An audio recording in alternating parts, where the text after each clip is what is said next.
views are earned. This is the BF Goodrich All-Terrain KO3. BF Goodrich, what are you building for? Over 25 years of off-road racing dominance.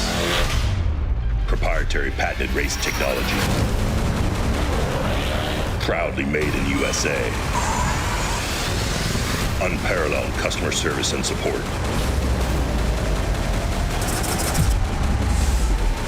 The choice of champions. King Shocks. The leader in off-road shock technology. Here's what we'll say about the road to greatness. The name Ford is synonymous with desert racing. You gotta keep pushing. The desert's not gonna let up. It sure isn't paved. It's a challenge just to finish.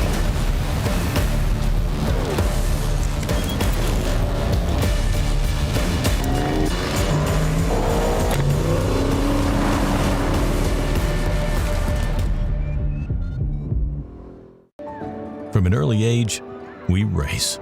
It's part of who we are. It's in our DNA. For some, the need to keep pushing fuels our lives. At VP Racing, we pour everything we have into creating the industry's best products for those who put it all on the line. Whether it's the track or the trail or wherever you race, they say you can't win them all, but you can sure as hell try. VP Racing. Win every race.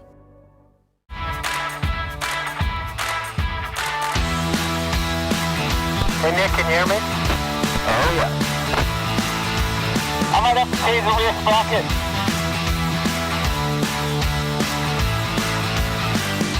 Oh, this is beautiful. This ride is really good. Crossing the road now. Can't do that.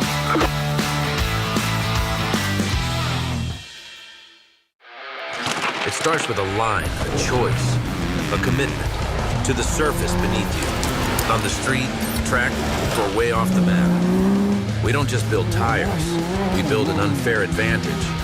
From short course carnage to the wide open throttle of Baja, we've proven it in places where the weak don't survive. Built for every track, every trail, and the terrain in between. Maxxis tires tread victoriously. No matter what you drive, Optima brings power that never quits. Red Top and Yellow Top AGM or Orange Top Lithium deliver for your ride. Tested and trusted by the best. Optima, the ultimate power source.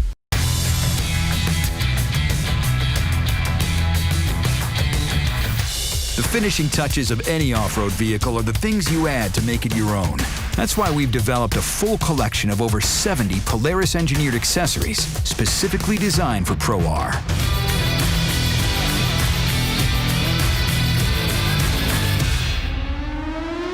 Polaris. Think outside. Surfing is hard. Trading crypto doesn't have to be. The easiest way to trade crypto, Warbucks. Crypto funding made killer.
Somewhere in the world, there's a place where every corner holds a new discovery. Want to find out? Here, comfort isn't measured by extravagance. It's measured by the purity of authenticity. What seems simple on these streets is a symphony of flavors at every turn, where history is served on a plate and the most revolutionary experiences are tasted one bite at a time. Like that first time standing before 12 volcanoes, feeling so unique. Or those giants in the middle of the desert who have waited thousands of years just to keep sharing their story with you. Here, vineyards stretching to the horizon are just part of everyday life. Dance, sail, run, and ride. That's a decision you can make at any moment of your trip. Let the wind guide you, the horizon inspire you, and the journey transform you. Here, what seems ordinary, like crossing a desert, enjoying the sea, and watching the sunset from a forest, is truly a treasure. This isn't just a place, it's a feeling. And what is just part of daily life for us, for you, it's an invitation to an unforgettable journey.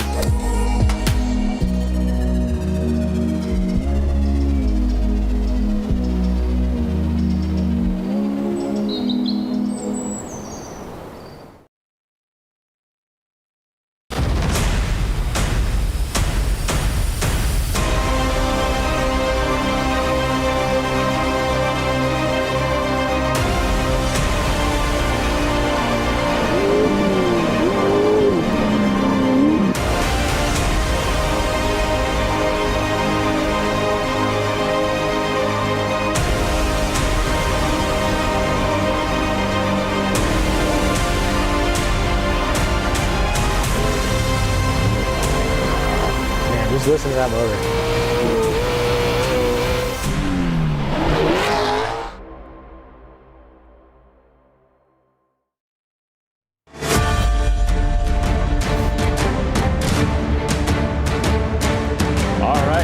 Everybody, welcome to the 2026 Method Race Wheels Baja 500 qualifying coverage. We are here with myself and Nick once again. We are whited out. Don't worry, we'll be back in a second. There we go. We're here. We're live. What do you think, Nick? Are you ready to have some fun today? We're going to see some action down in Ensenada. Yes. I'm excited. Yes. I'm pumped. It's the Baja 500. How can you not be excited? It is the Baja 500. And here's the schedule for today. We're going to start with Group 1. It's going to be Class 1, followed by the Trophy Truck Legends, then the Trophy Truck Specs. We're going to be going at 9 a.m., just a few minutes after them. Once they're done, we're going to re-rack everybody that is going to go in the Trophy Truck. It's not really the all-wheel drive class. It's the Unlimited class because we do have a two-wheel drive entered today that we will talk about later in that class. But around noon is when the second group is going to go. So we're splitting up the qualifying in two groups, just like last time.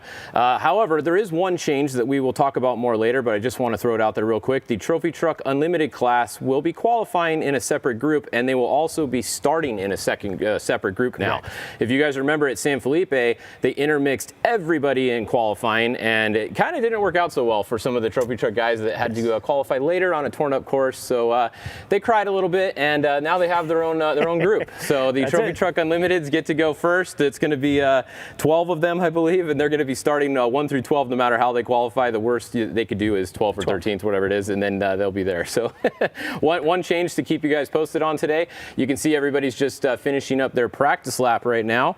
If I look at the timer, it looks like everybody is done with their practice lap. So we do have a video to show you guys exactly what the course looks like. You want to look at it, Nick? What do you think? I would love to look at it. All right, let's all look at it together. Let's look at this and let's see what the qualifying lap is going to look like today. I think Wes Miller has a lap for us.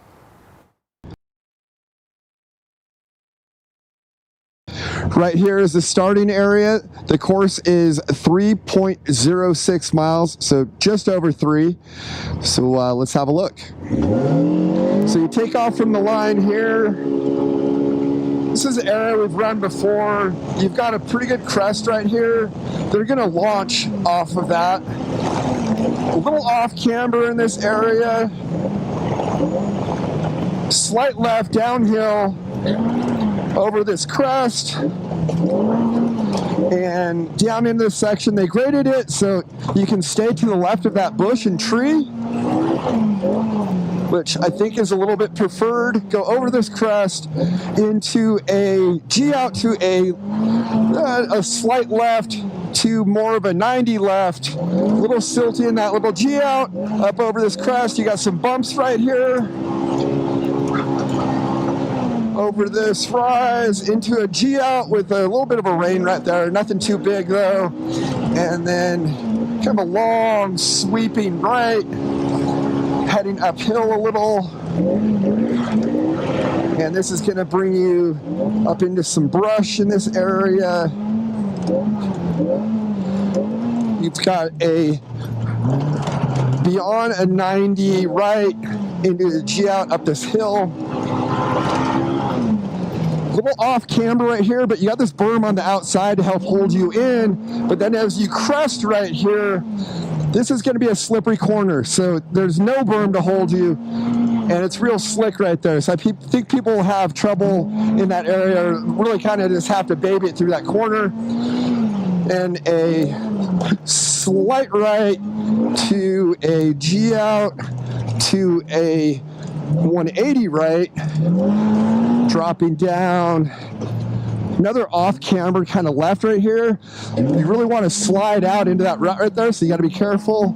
Over this crest, a couple bumps here into a G out. And there's like two kind of off camber holes there.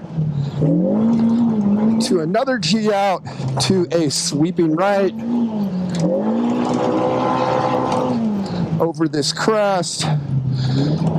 Little kind of off camber there, sweeping 90 right. And then you come down this hill, set up, and this is kind of off loose corner, 90, almost beyond 90 left. Again, you got to kind of baby it right there, not blow that corner. A little off camber right here. You do have that rut to kind of hold you in. Come over this crest. And it's fairly straight, kind of the slight right. Another kind of off camber here. Cross this road. Over this crest. Into this kind of sweeping right downhill. This brings you into the oak trees. There's a big hole on the left-hand side there. You're gonna want to make sure, don't go into there and don't go into this next one. These are all big holes. Gonna really mess up your day. Pretty silty corner right here through these oak trees. And then onto the straight, the course kind of opens up more. This is gonna be a faster section of the course. Gotta jump. Kind of a sweeping left to this crest that's going to set up to a downhill right that's sweeping a little off camber. And this is going to be a big jump right here. I'm not going to totally launch it, but the trucks are going to have some fun on that one for sure. And right here, slight left, setting up for a sweeping 180 right.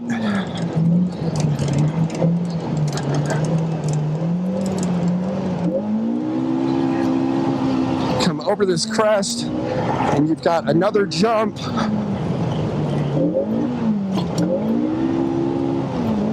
Into a G out. That's actually a pretty big G out there for the speed you're going to be carrying. To a slight right. And going into a big silty 180 left.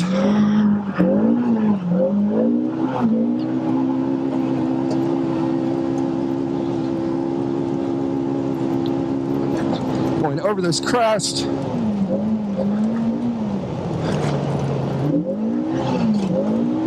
And into the finish line. So that is a lap of the method qualifying, and we'll see who can put it on top of the box. All right, well, there's a look at our qualifying course. What do you think, Nick? That looks a little bit more treacherous than some of the other times we've qualified here, huh? Yeah, there's definitely some sections in that course that can ruin your day. Like, you see right at the start, diving into the trees, down through all the ditches, all the tight, kind of like unexpected direction changes as you're coming up over rises. Obviously, we have a whole field of professionals that are very good at this stuff, but sitting here behind the bench. That's a loose. Oh, come on, they're all right.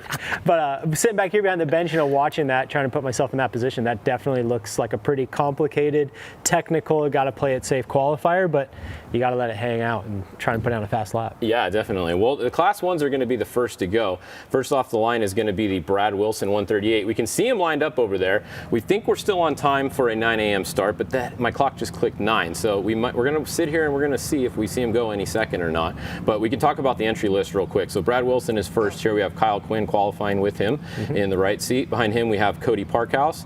Then we have Tarek Krom is going to be third. We got Brendan Gaughan fourth. Speaking of Brendan Gaughan, I'm glad to see him back over here and not still sitting on the summit. I saw he had a little incident yesterday on the back side of the summit over there. A little right front wheel delete kit. Yeah, he said his right front wheel had a little bit of camber and he was trying to straighten it out a little bit, and he just ended up, straightening it out too far and straightened it right off the car.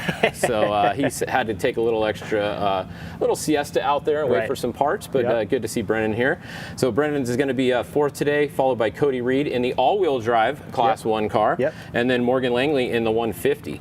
Now, we do have 2 entries in Class 1. There has been a rule change as well to Class 1.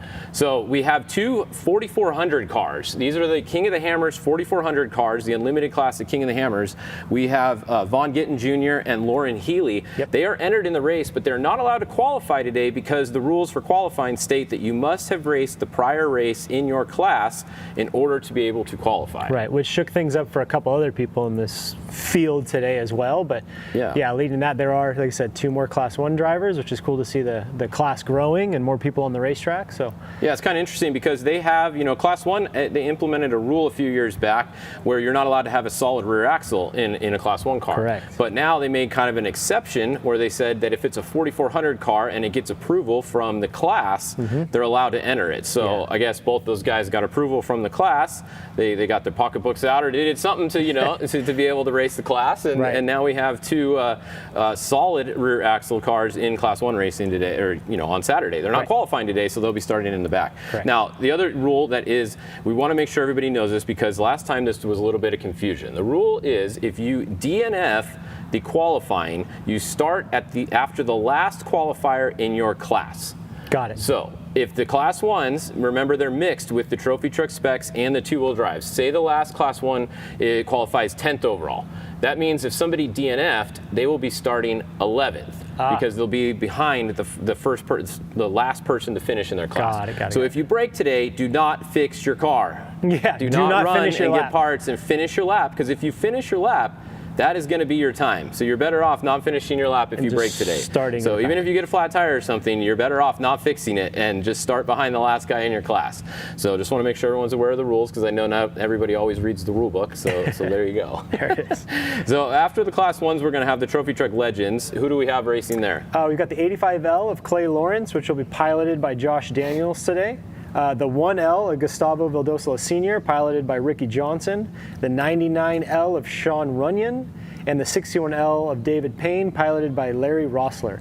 So we've got a bunch of heavy hitters here in the driver's seats of these, 4 Legends trucks qualifying today. Yeah. Josh Daniel could take it, Ricky Johnson can take it, Larry Rossler could take it. Any of these guys could take a fast overall qualifier realistically if you think about it. And they get to go pretty early today, which this course, speaking of, getting to go early, last time we saw that didn't work out. This course, it's not going to be a problem, right? No, absolutely not. I think this course, you got to think the terrain out there, the dirt itself is going to hold very well all day. We've got good moisture in the air, so we're not really worried too much about the dust and the silt and all that. Obviously, that marine layer and what have you is going to burn off as the day progresses, but it definitely looks nice and damp out there, and this course being as technical and tight and kind of hard packed as it is, I'm not quite seeing a huge advantage to going first.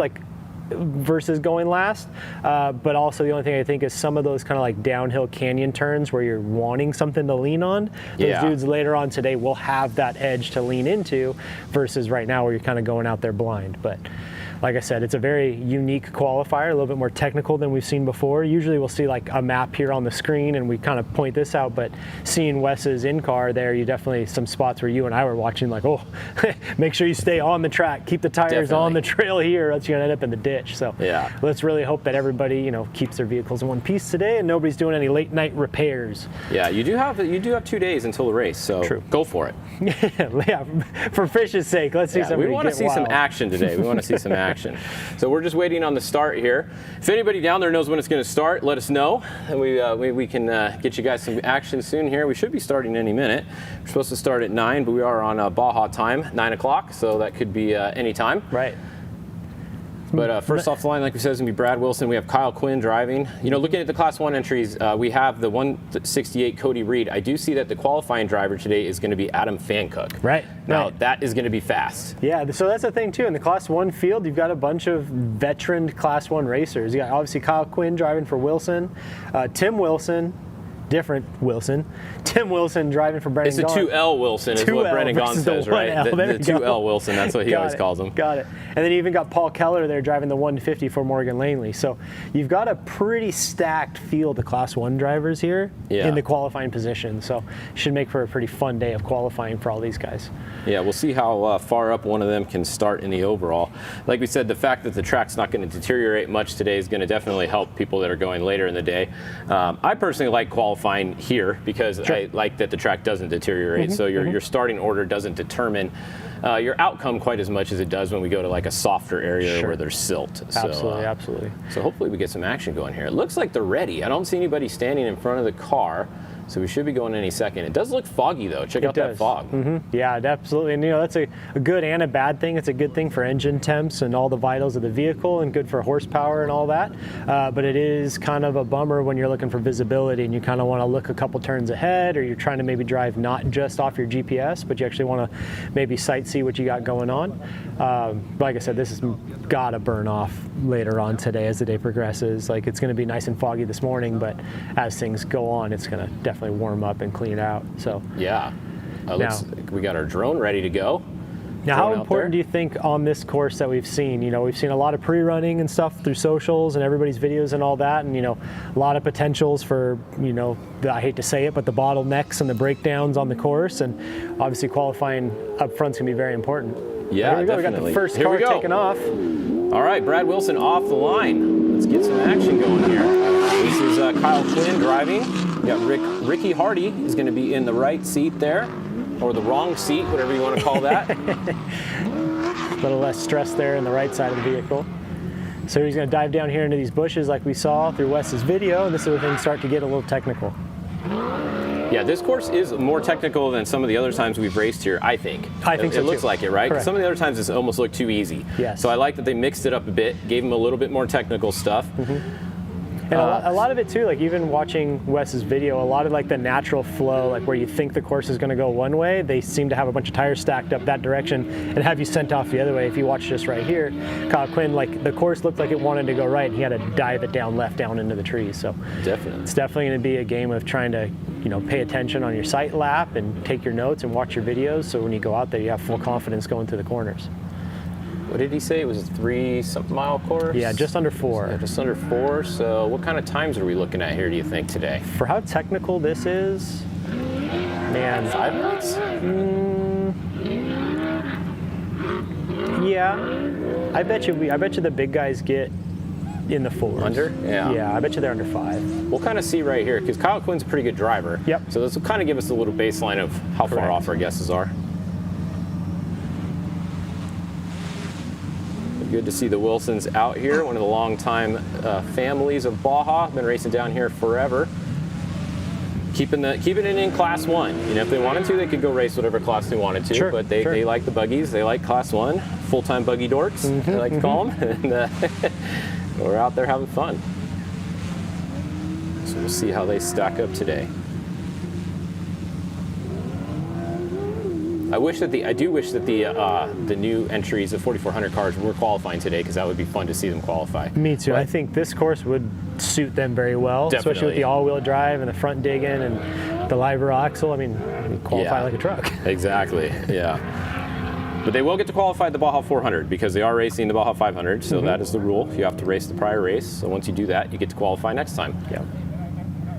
Yeah, and hopefully, this will maybe persuade. There's a whole lot of those 4400 cars you got to think out there, and a lot of them just kind of reserve them for the rock races and that stuff. So maybe we'll see kind of more of an influx of 4400 cars showing up at score races and racing down here. Yeah. Especially with you go back to the King of the Hammers days and all that stuff, and you look at those cars and they were more rock-focused vehicles. Yes. And nowadays you're seeing these do very well in the desert and in the rough and in the bumps and in the whoops, and like you were saying, like they could potentially do very well down here in Baja, so it'd be kind of cool to see more vehicles enter that class.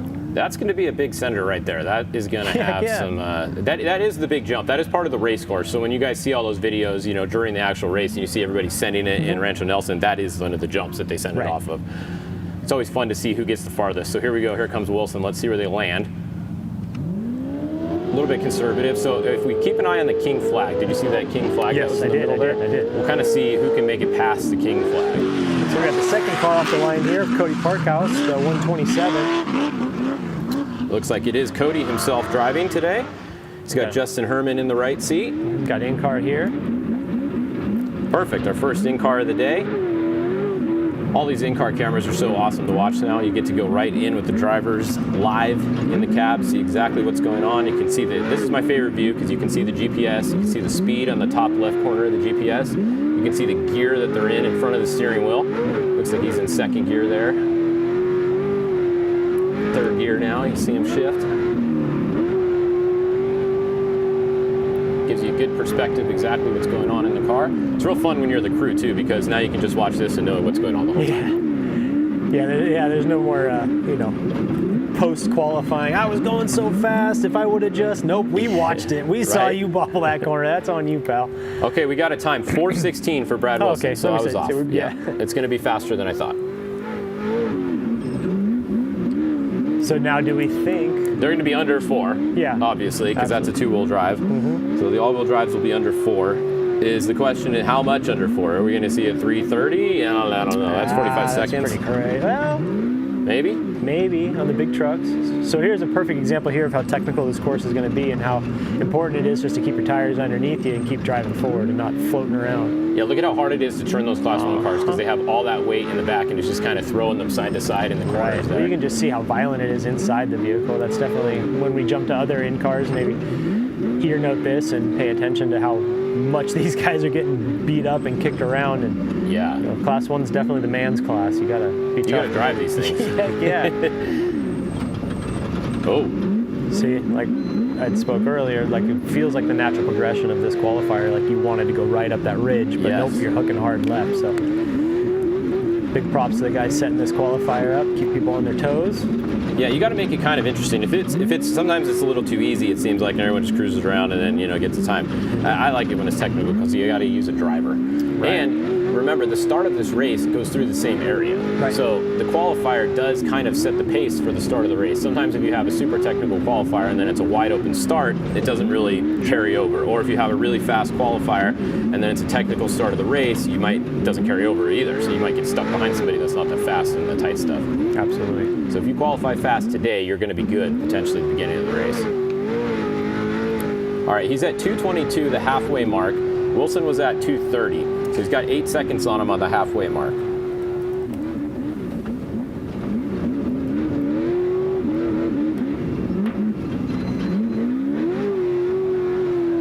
Off the big jump there, coming up.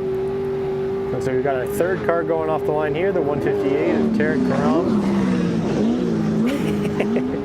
Co-driver there, and the Cody Parkhouse entry, hands up, roller coaster ride. Oh, I missed it. You put his hands up? Love to see these guys still having fun. Yeah, you gotta have fun out there. No one's getting rich doing this. This is all for fun. There's the big jump.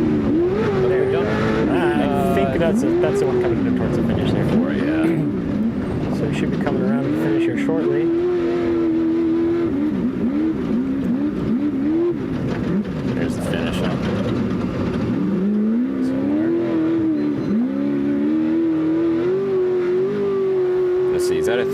4:37 on my timer right now.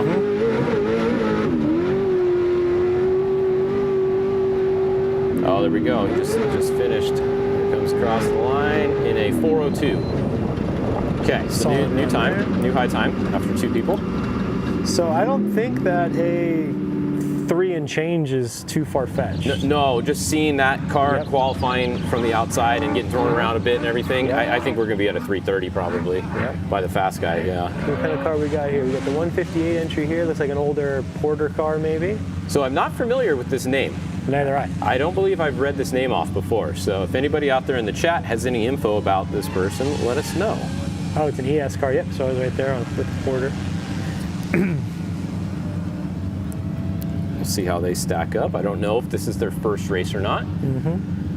So yeah, first time seeing their name on the entry list for myself, though, as far as I can remember.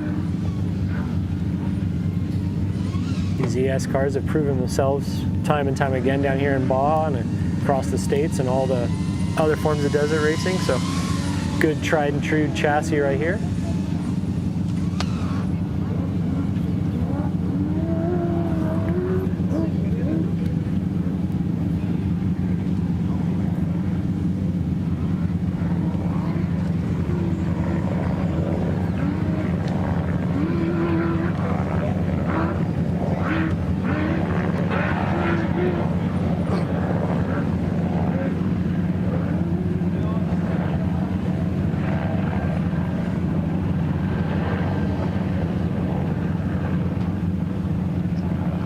So he's making his way around the course, should have a halfway time, 2:41. So 2:41 halfway time, so a little bit off the pace, not too bad. This might be their first race. I haven't gotten an update yet.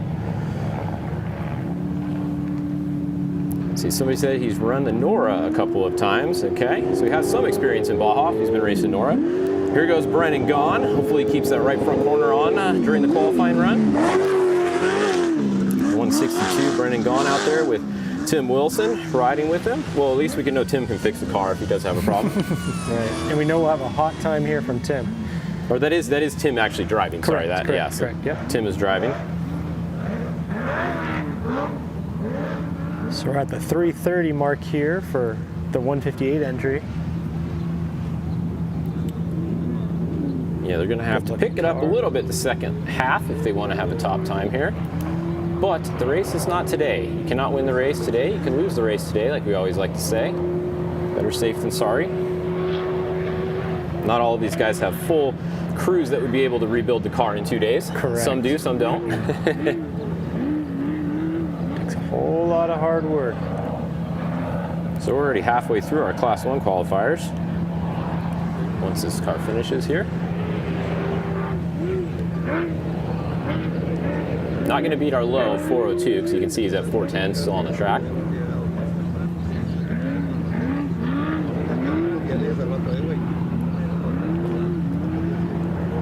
Next is going to be our all-wheel drive car. So the 168 of Cody Reed is going to be lining up next with Adam Fancook behind the wheel.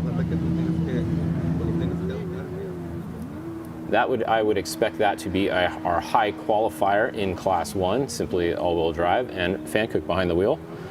Pretty good combination. 4:37 for the 158. We should be getting a halfway point here for the 162 entry, piloted by Tim Wilson. We're right at 2 minutes.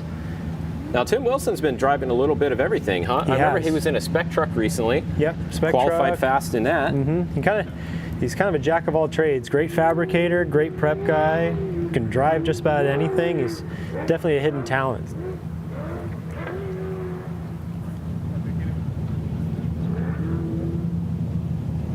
All right, we're at the 220. We should be seeing the halfway mark if he's going to do it.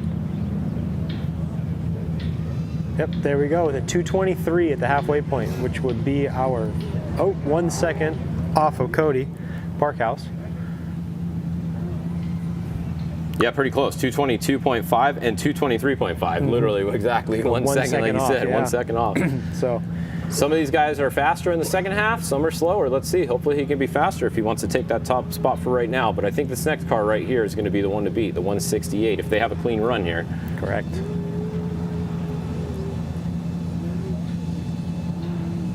all-wheel drive Alumacraft big block, class 1. One heck of a machine. There's a jump. Yeah, see the flags. I think someone's going to clear those flags for sure, especially in the trucks. Yeah. There goes the 168 out on course. Tim Wilson, moving and grooving.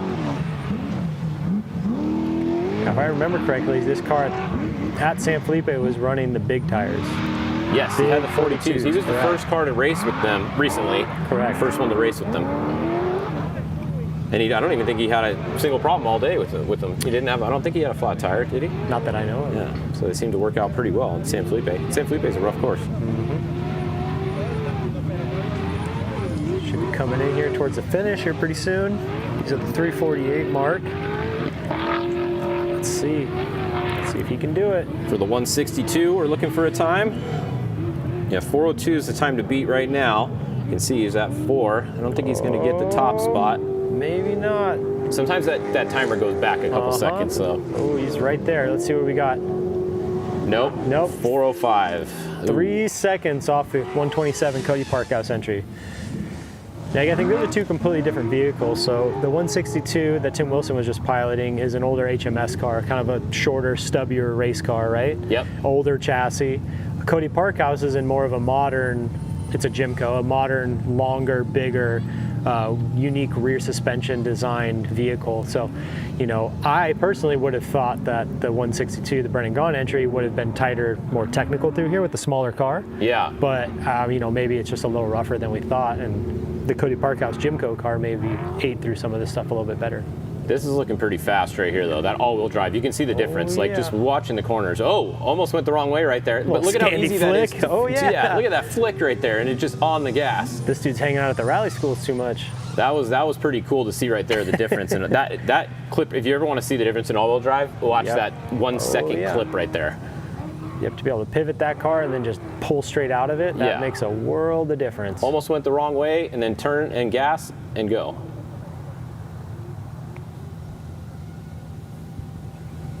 So we should be, we're at 2.5 seconds here. So we have a halfway time at 2:20. So 2 seconds faster. 2 seconds faster so far. So that's pretty darn good. And almost kind of messed up once or twice so far. So if he keeps it clean the second half, he's going to gain a bit more time.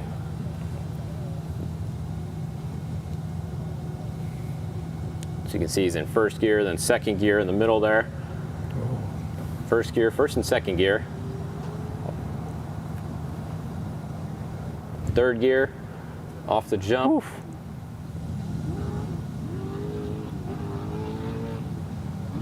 That's pretty fun to watch. All right, next is going to be Morgan Langley in the 150. That's going to be our last Class 1 qualifier on our list. If somebody else entered at the last minute, they may be qualifying, but here goes the 150.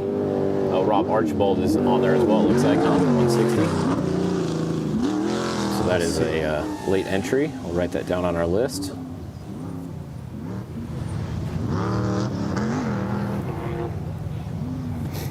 All right, so the 168 is what you're on board with. Adam Fancook right here. Trying to take that top spot in Class 1. Oh, getting a little squirrely there. Yeah, you gotta get a little loose if you want to be fast. Yeah. So he's making really good time here. The fact that he's sub 4 coming through here.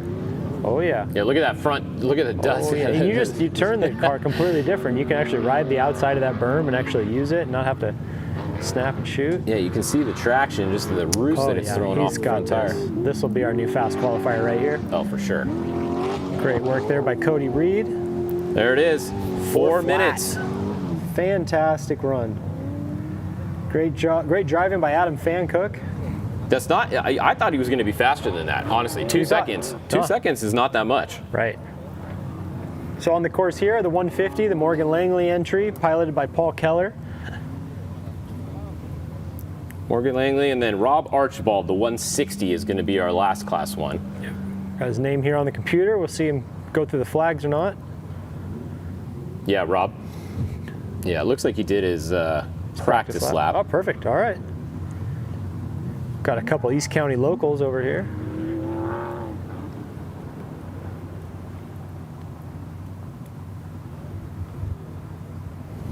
So if you guys are just tuning in, this is the Method Race Wheels Baja 500 Qualifier coming to you live from down in Rancho Nelson, just outside of Ensenada, Baja, California.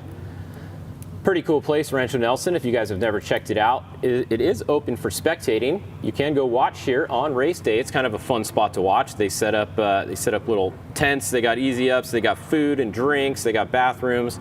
So if you're looking for a spot to go watch on race day, this is kind of a fun spot. You know, Fish, one of these days we should go down there and just watch a race. Yeah? Well, no who's going to do this?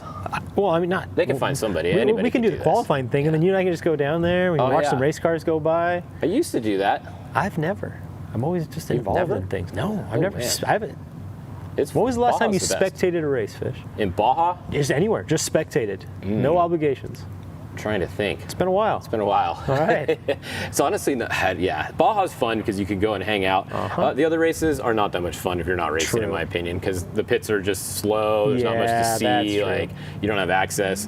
Baja is the best because you can go anywhere. You can go on the beach. You can go sit there, have a few cervezas, some margaritas, watch race cars come by all day, and yeah, it's awesome. All right, there's Rob Archibald's confirmation. The 160 is going to qualify today. We got a halfway time for the Morgan Langley entry. Right, 2:27. Okay, so about 7 seconds off the top. I mean, nobody's going to take it away from Fangood. No, I don't think so. No, I think that's in Class 1. It's only Archibald and the other one, so he's going to be your highest Class 1 qualifier today. We'll call that now, but they are mixed with the Trophy Truck Legends, the Trophy Truck Specs, and the Trophy Truck two-wheel drives. Correct. So being on top right now really doesn't mean much yet, because we got a lot of guys to go in this group. And I do see this course favoring a live rear axle vehicle for how tight and technical and cornering it is. Just having that locked rear diff turning and pivoting and pulling. So obviously, ultimately, the four-wheel drive cars are going to reign superior through here. But for a spec truck guy to kind of battle his way up to the front, or even a two-wheel drive trophy truck guy, they're really going to have to let it hang out. I mean, we're going to get a pretty good idea in just a couple cars, because in just two more cars to go, we're going to have Ricky Johnson driving the Mason all-wheel drive in the Trophy Truck Legends class for Vidosla. And if you remember at St. Felipe, he was our top qualifier. That's right. So very fast driver going to be coming up. We're going to see if a 330 is going to be possible real soon here. We got a time for the 150 entry, Morgan Langley at 4:18, piloted by Paul Keller. Solid run there. 4:18.072.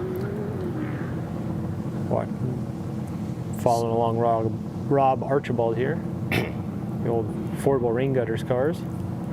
So the next car off the line is going to be the 85L, Clay Lawrence's entry. It's going to be piloted by Josh Daniel. Yeah. That is new there. Yeah. I have not seen Josh Daniel in a Trophy Truck Legends class. That means two things. That means that somebody was smart enough to go out and get a very fast driver. True. And it also means that Josh is getting old. We're all getting old. Yes. I am not eligible for the Trophy Truck Legends class yet, though. Are we getting close, Fish? We actually are. I am. I'm only like, 8 years away from it now? So, all right, so we got 8 years to find you a Legends bride, No, I would never enter that class. Come on. But here we go. Here's Clay Lawrence of the 85L. But going to be driven by Josh Daniel. So this is going to be a very fast time. It is a two-wheel drive. It is a 19 Industries truck, two-wheel drive though. Yep. But watch, this is going to be fun to watch. Josh hangs it out. If you guys have ever seen videos of Sheila, him in the Class 1 car, he goes nuts. He is well, even just him in anything, any truck. I mean, anything. I'm surprised, and pleasantly surprised, that he did pilot the Riviera truck at Nora, right? Yes. And we didn't get any wild clips on the internet. I know. And I'm grateful for him, and I'm grateful for the team that we didn't get any wild clips. Right. Like, I'd be lying if I said I wasn't expecting to see something crazy come from that. I think that's his helicopter you see in the air right there too. So Josh also flies helicopters. He's got his own helicopter. So he does pretty much everything exciting. What an exciting film. All right, so that's Rob Archibald going to be coming around. You can see his halfway time was 2:33. We'll wait for him to finish. It almost looks like that's an old Krieger car. It looks like a lighter weight Class 1 car too, right? Like I remember the old. Almost looks like a Class 10. Right. I think that is a Class. Is that a Class 10? No. I don't know what that is. If somebody local here can tell me what that is. I know Rob has a whole arsenal of Class 1 cars. He loves dune buggies. Yeah. He's got a bunch of 10 cars and 1 cars, and I remember he had a bunch of pretty cool historic cars too from back in the day that he had restored and put together. So I'm not quite sure what chassis that one is. For sure my phone will vibrate here. Someone will tell us in just a second what chassis that is. It looks like a Class 10 car almost. Very, very light Class 1 car.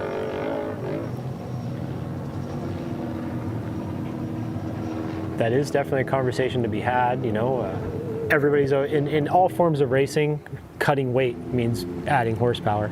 Yes. But there is a fine balance here with these things. You get a car too light and too nimble, and to that, you're not putting the traction down. You're not putting the power down. You're just kind of skating on top of everything and floating around. So there definitely is a really good balance of finding that weight on the vehicle. There we go, Derek Bradley. Archibald bought Hutchins' old car. So that is C.J. Hutchins' old car. There you go. Is that the chassis you thought it was? I believe so. So we got a time here for Archibald. Yeah, 4:25. Mm-hmm. All right, so out on course right now is Josh Daniel in Clay Lawrence's truck. Should be seeing a halfway point time here. We're at 2 minutes, 5 seconds so far for Daniels. Currently our fastest. Yep, Krieger, yep. Our current fastest first sector was at 2:20, so we're right there. Yeah, that was Cody Reed's entry with Adam Fancook driving. Oh, we're got at a 4 flat. What are we at, 220? 221.7. Okay, wow, so he's 1 second, but well, that's actually not surprising, that's all-wheel drive. Correct. Two-wheel drive, I keep forgetting that sometimes. So next off the line you see is the 1L. This is gonna be very fast right here. This is Ricky Johnson. This is gonna be one of our top qualifiers if he has a clean run. Mm-hmm. This is gonna tell us if someone's gonna get a 330 or not today right here. Right. I think 330 is a bit ambitious. I think so too. You know, we've said this before though, and then they do it, right? Yeah, we're like, there's no way. I know. And then one of these wild dudes puts down a heater in a four-wheel drive pickup truck. Yeah, I mean, we got some fast guys coming later. We got Bryce Menzies coming later. We got Christopher Polvardi. We got some very fast qualifying drivers that'll be coming later. Here we go. Here comes Ricky Johnson. See what he can do in the all-wheel drive Mason truck. I mean, you can already see the speed difference between the start to there. Yep. From a two-wheel drive to all-wheel drive, how much faster they're going already. It's just a game of traction here. You gotta think that all-wheel drive just moves. The vehicle physically moves, whereas you'll watch the two-wheel drives, and you know, I've said this before, but these guys keep pouring more and more and more horsepower into these things, and all they're doing is trying to find more traction. Yeah. And you know, I think that there is a perfect balance of horsepower to traction, and you gotta kind of find that good middle ground. So Josh was at a 221 halfway. He's gonna have to beat a 4 flat. You can see he's at a 350. I don't think he's gonna do it because he's 10 seconds to make this corner and get straightened out. I don't know. Yeah, that's not gonna happen. I bet you he's like a 405. Seems like he lost a little bit of time in the second half somewhere. Just a touch, huh? Yeah. Let's see what we got here. Stroll back up. 404.6. You were off by 4/10 of a second there. Oh man. So 404, that is the third position right now for the 85L. Respectable run. Should be getting a halfway time here. We're at a minute 30 for Ricky Johnson in the 1L.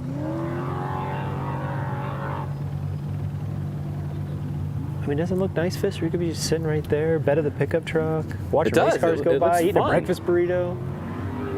Leave your cell phone in the center console. I will say I've always had more. I think I've always had more fun pre-running in Baja than the actual race. Sure. Like the race is just so stressful, and it's just so like, I don't know. So everything has to go perfect. Like pre-running, you're just there. You're having fun. You're doing your homework if something and doing breaks, work. But if something breaks, you can fix it. Yeah. You can If you have to go to the bathroom, you can pull over. It's it's just really relaxing and nice and have fun. Right. All right, we got. Oh, there we go. We've got a first sector time for. What do we got? 2 minutes and 11 seconds for the 1L. Okay, so that is 9 seconds faster than our top qualifier. Solid run. So that would be about maybe 20 seconds faster at the most. That's going to be a 340. You think a 340? Well, if we go 10 and 10, right? If he's 10 seconds faster on each side. He's 352. So that's it? I'm going to go 352. He's already been faster than that, though. I don't know. We'll see here. We'll see if he's 10 seconds faster on the second half, or 9 or whatever it is. Next up here, we have the 99L is Sean Runyon getting ready to take off. Looks like it is Sean driving himself. There you go. All right, there we go. Got Ricky Johnson going off the big ski jump there.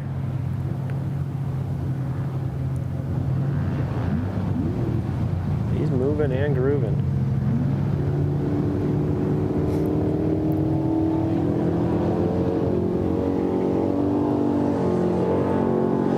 There he goes, off the line. All right. Brenthal truck there. That's our first Brenthal truck of the day.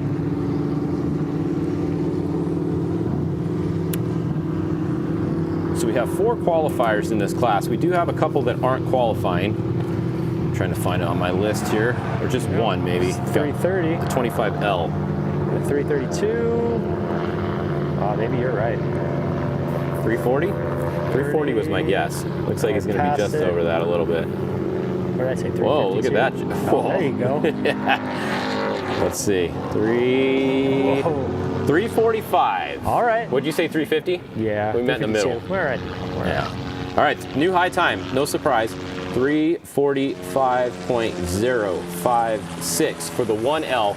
Moves him up to that top spot. Now keep in mind, even if he gets the top spot out of this whole group, he is still starting behind all of the unlimited trophy truck entries. 13th. Yes, so he will not be starting first off the line, he'll be starting 13th. Got it. So it's almost kind of a little bit of a bummer for the guys in this class because you're racing to qualify, but no matter how good you do, you're not going to be the first one off the line. Correct. But that truck could also enter in the trophy truck open class if it wanted to. There's nothing keeping that truck out of that class. Except for maybe just father-son rivalries. True.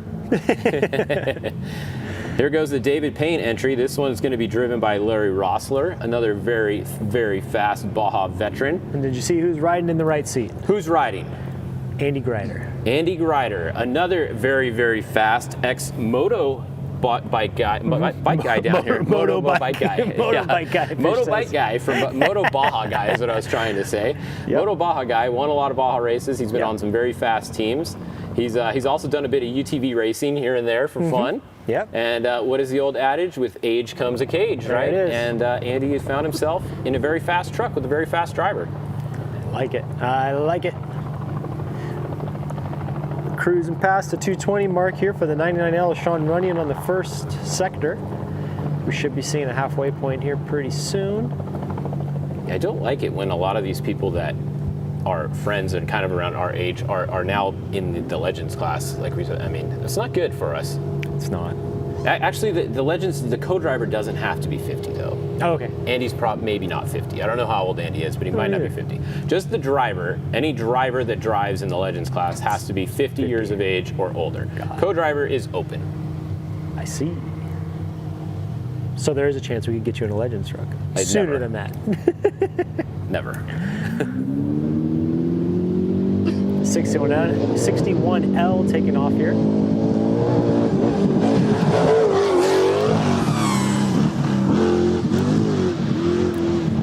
It's another Mason all-wheel drive truck.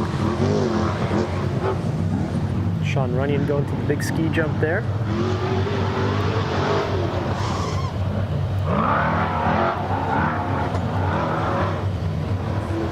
Like we were stating earlier, if you guys joined the broadcast sooner for this Method Race Wheels Baja 500 qualifier, you saw the marine layer hanging, and we discussed, the visibility, complications of that, and just all of that. It's definitely burning off, turning out to be a really nice day down there, it looks. Fish and I here in El Cajon, sitting in the studio, wouldn't be able to tell you, but it looks nice out there. It does look nice. That fog actually burned off really quick. Way quick. Right? Like it's completely gone now. It was totally fogged in earlier, now it's completely gone. So that's cool. There's a little bit of wind too, so the dust isn't totally stagnant, so that's good. This course, it doesn't really matter. It's never really an issue on this course. They time them every 3 minutes of releasing a car is what they're doing. And you're so spread out. Yeah, no problems there. Should have a time here any second for Sean Runyon in the 99L, coming to the finish line.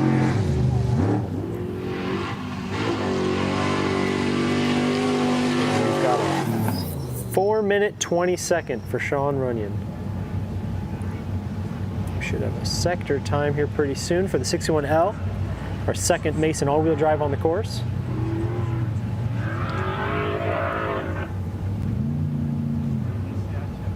144 mark, so if he's going to do something cool, it's got to be pretty soon here. Got to get going.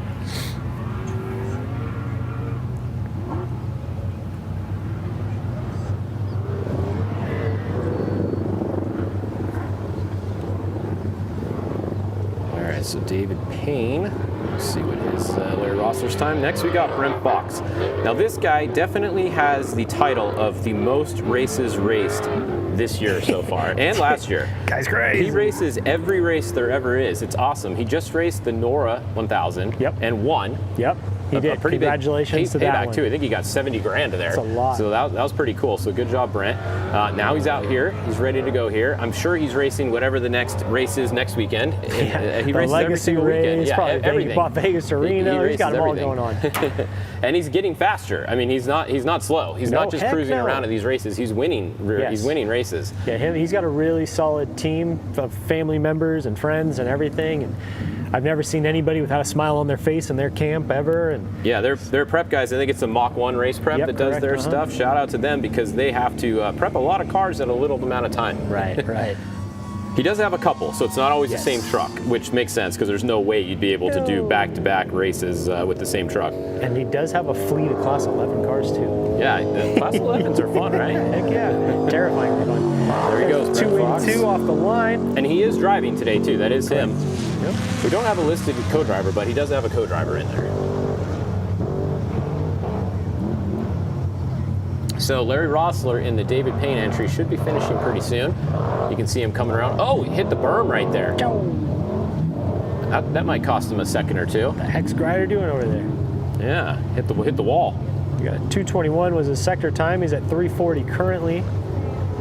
Coming down, we got to make this hairpin left, and then we've got 2 big jumps in the finish line. Well, 1 big jump and then a finish line jump.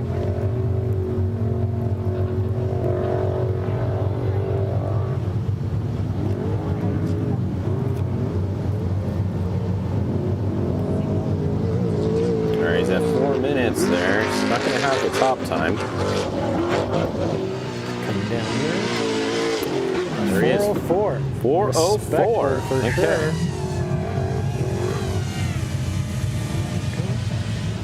Brent Fox, 1 minute on course. So 404 puts him in the 4th position right now, 2nd in his class, but that doesn't matter because it goes by mixed results. Still got two dune buggies in the top 3. 2 dune skippers.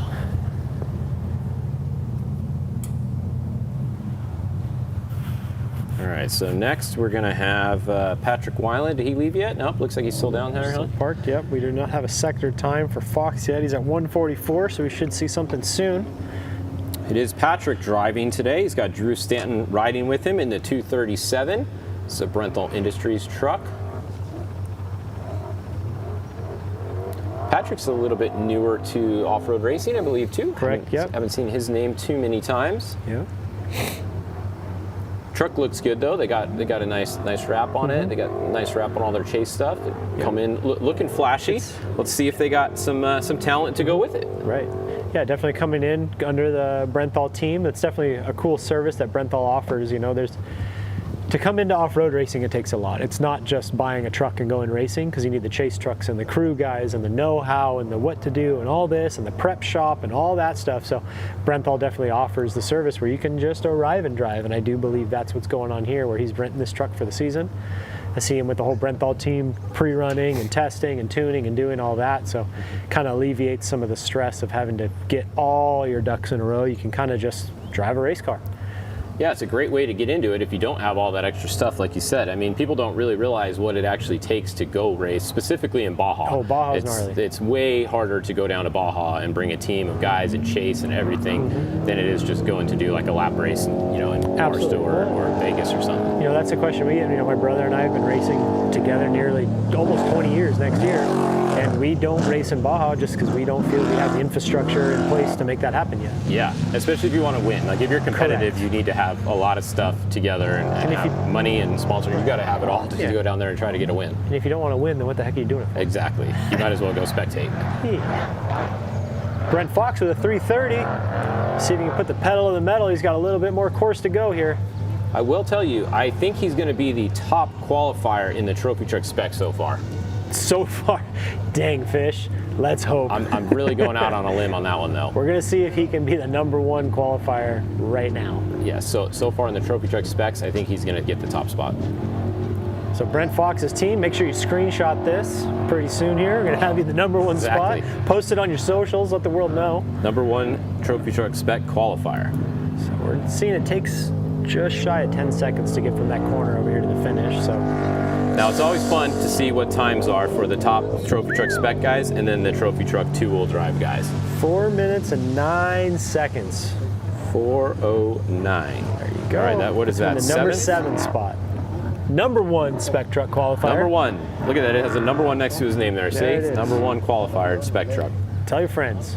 Got the 237 here on the course. This is the truck we were just speaking about, the Brenthal truck. See, it's got a good wrap on it. It pops. It looks different than all the other trucks. That's it. I like it. It's loud. That's it. Warbucks, new sponsor. Got to make sure your race car looks cool, or else nobody's going to take a picture of it. You got 2 Starlink Minis on the roof. The progression of all that Starlink stuff's crazy. Oh, it's awesome. That's what brings us almost all these shots. Even this drone thing is using Starlink today, I guarantee you. Yeah, I use Starlink in my shop all day because I can't get the dang internet service to work down there. That's that corner where we saw Fancook almost go the wrong way earlier. Right. Snap it in and let it rip. Everybody's going wide, trying to get some get a good turn in there. That's getting a little bit silty in that corner. That corner's probably going to get faster actually once that berm gets built up there, because that thing was totally flat and actually off camber. It'll be exciting to watch the all-wheel drives rip through that corner right there, because they're not going to think twice about it. They're just going to turn and go. Should have a halfway time here.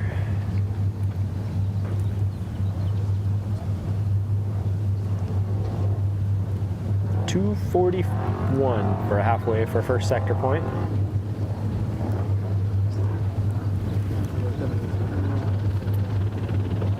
Let's see, yeah, 241, so that puts him in, not very fast right now. It's faster than you and me. It is. I'm just sitting right here hanging out. We got the 3rd Spec truck off the line, the 263 entry of EJ Herbst, piloted by EJ Herbst. This will be a fast one. 19 Industries truck out for a rip. Those guys, same thing. They seem to be on the Brent Fox program right there. They've been racing every race they can in that Herbst truck. Yeah, the kids have been racing a bunch, huh? Yeah, pretty cool to see. Family legacy staying alive down in Baja. Got the kids into it. They must be excited about it because they've been racing a lot, like you said. Here comes a big jump. Got Binkert down there in the bottom corner. Yeah, he's definitely cruising. Said he's newer to racing down here in Baja, so just taking it conservative. Smart. Making sure he's got a truck to race on Saturday. Smart man. There's the top qualifier right there. We got a little pull down here on the left. Brent Fox on the #1 spot. Yeah, look at that. See? There it is. Trophy Truck Spec. Take a screenshot. Got Patrick here coming around these corners. Like I said, he's got to get down here to this hairpin left, and we're seeing on average just under 10 seconds to get from that corner to the finish. So looks like he's gonna be our #2 qualifier in Spec Truck currently. He is. Absolutely. He should take a screenshot too. Tell your friends. All right, next is gonna be Travis Pecoy. Gonna be lined up to go off after. Who was surprisingly fast. Not, no hate towards him whatsoever or anything like that, but really fast at San Felipe qualifier. He was. Super fast. No underdrive from what I heard. Got Bobby Pecoy's son, Travis, in there. So it comes from a good legacy as well. Lots of experience. Got a time there for the 237 of Patrick Whelan at 4:36. #2 qualifier. In Spec. Yes. EJ Herbst on the course. Just at the 2-minute mark. We'll see if we get a sector time.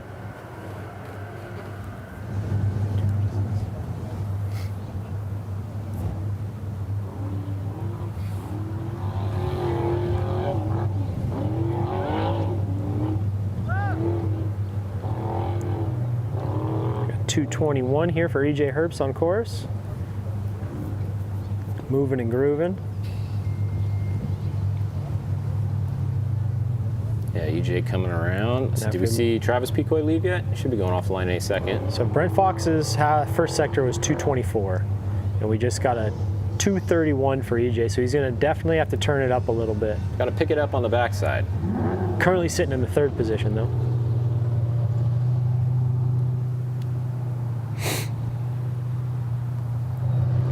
212 for Travis Picoy should be going off here right now.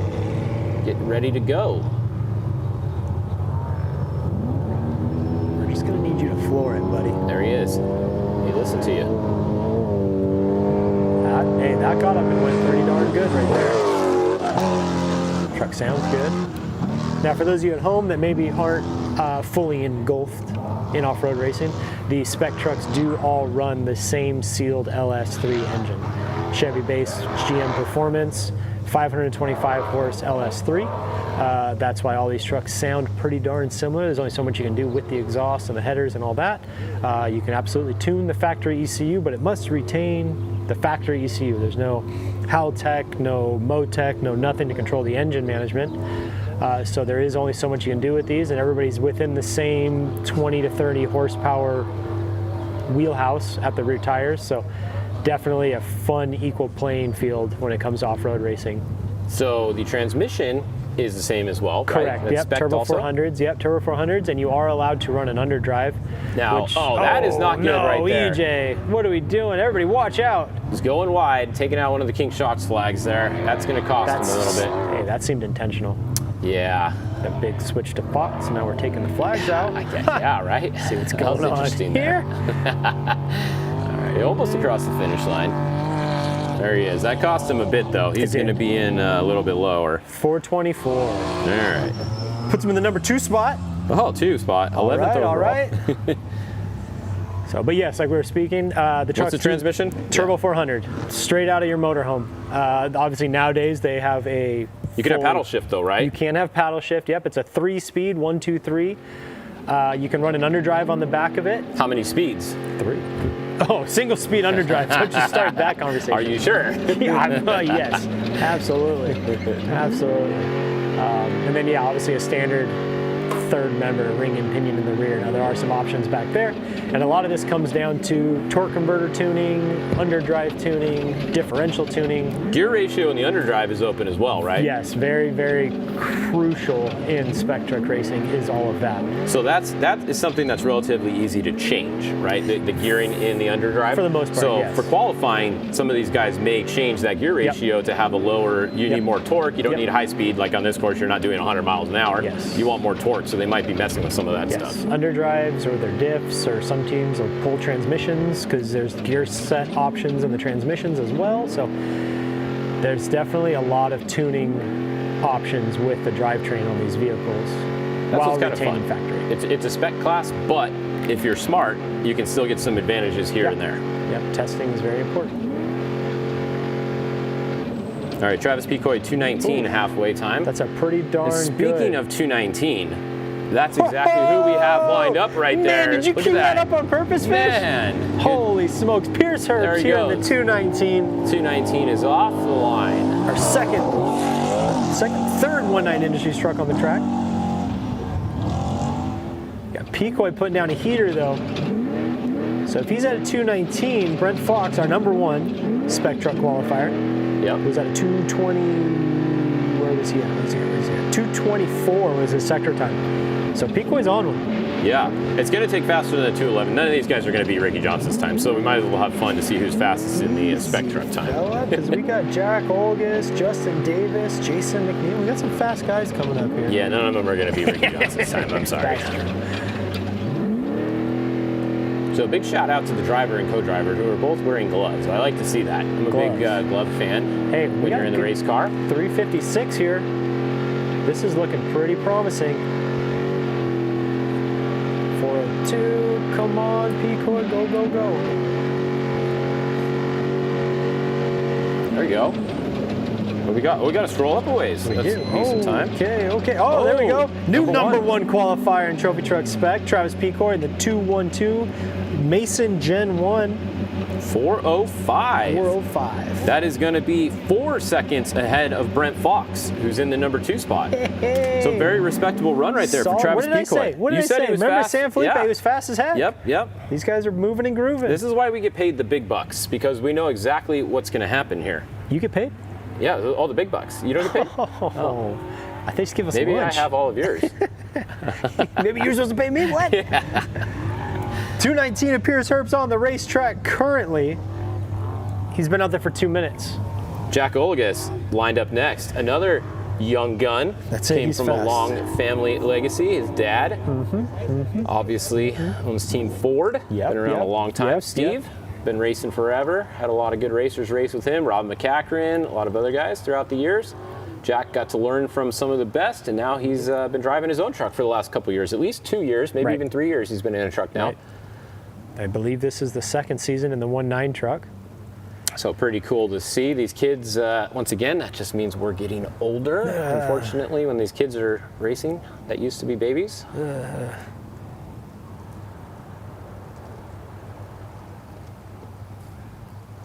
Getting a little movement out of those Method Race Wheels flags.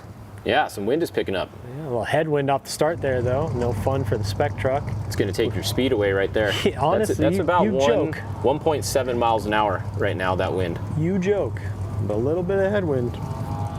I guarantee you, every Spec truck driver's top speed they've ever recorded has a tailwind to it. Oh, for sure. The fastest speeds any of these guys got was at the Mint 400 on the lake bed this last year. All did. It was I did 50, too. Yeah, no, I'm serious. Record. Everybody that raced that Yes. race, it was a massive tailwind. Yes. Oh yeah, we set a record. 227 off the start line. Jack Olgas, another 1.9 Industries truck.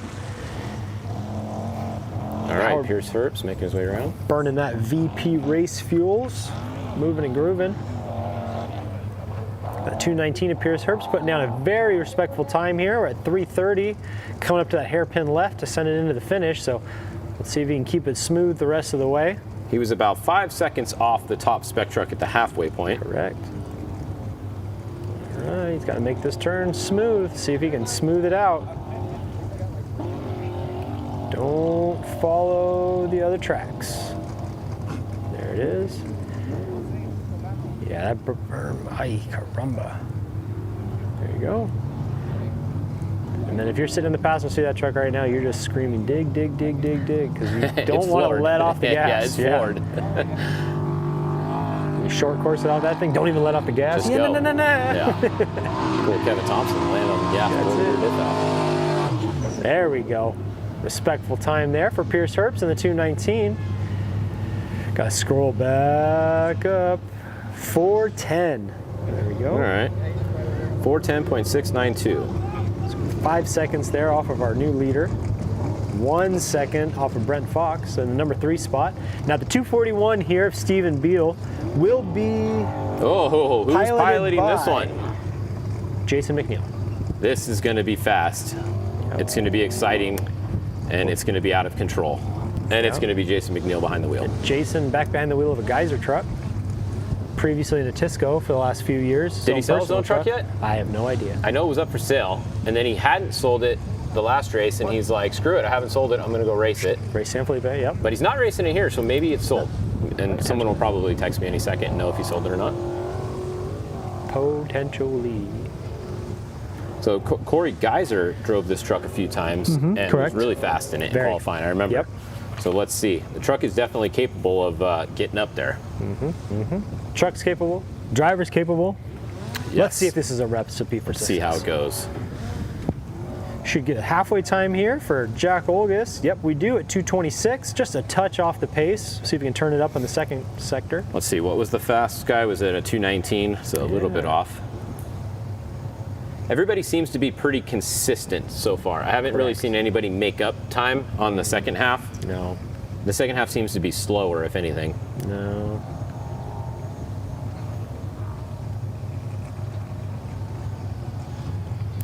So we're waiting to see somebody here on one of our shots. I see some dust on the lower right. All right, there's a 241, a Stephen Beal entry, piloted by Jason McNeil off the start line through the Method Race Wheels flags. We got Jack Olgas coming here through the big ski jump. Oh, see, he made it to the flags. Yes, he did. That was good. He's at 319, so he's going to have to crank it up here. Don't float it out too hard, park it into that berm. That's the last thing you want to do.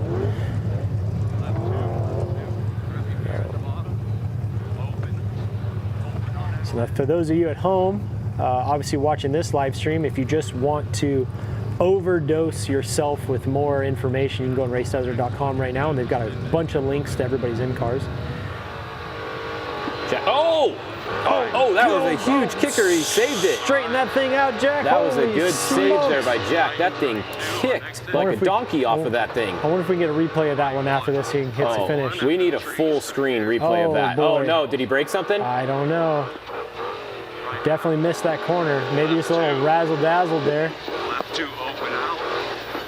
Got an in-car here with Jason McNeil. Yeah, that's McNeil's in-car that you're listening to there. Let's see if we can get a replay of that Jack Olagus jump down there on full screen. So he finished 4:15, but that obviously cost him a bit of time there. It almost blew the corner after it too. We definitely got to see that again. That was gnarly. Poor Jack. You know, I was gonna say, I didn't want to jinx him, but Jack seems to always have something upset his qualifier, whether it be a brake line or some other mechanical failure or something like that. Yeah. You know, nothing towards him whatsoever. It's qualifying. You're letting it hang out. You're pushing the limits. Sometimes you find the limit, and luckily enough for him, he reeled it back in and got the thing across the finish line without causing too much damage, hopefully. Yeah, that was definitely the limit of the rear suspension. Yeah. We'll have to try to find that replay for you guys and show it to you again.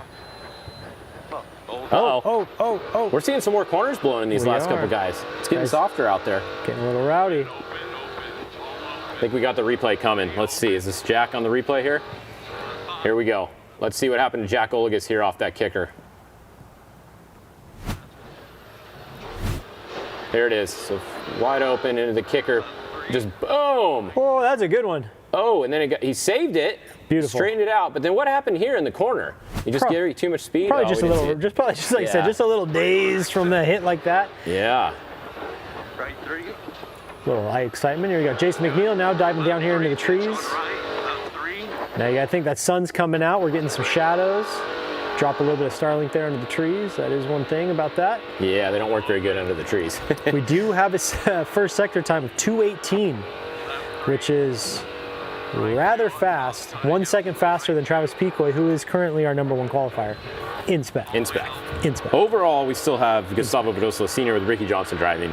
Not Spec. Yeah, none of these guys are going to touch that. And here's another hot qualifier, 285, Justin Davis in the Tisco truck. Had a great run at San Felipe. So I have a side bet on this, not to jinx him, but I have a side bet this race with somebody that will remain nameless. I did pick Justin Davis. Okay. In the Trophy Truck Spec class. Okay. I don't know, man.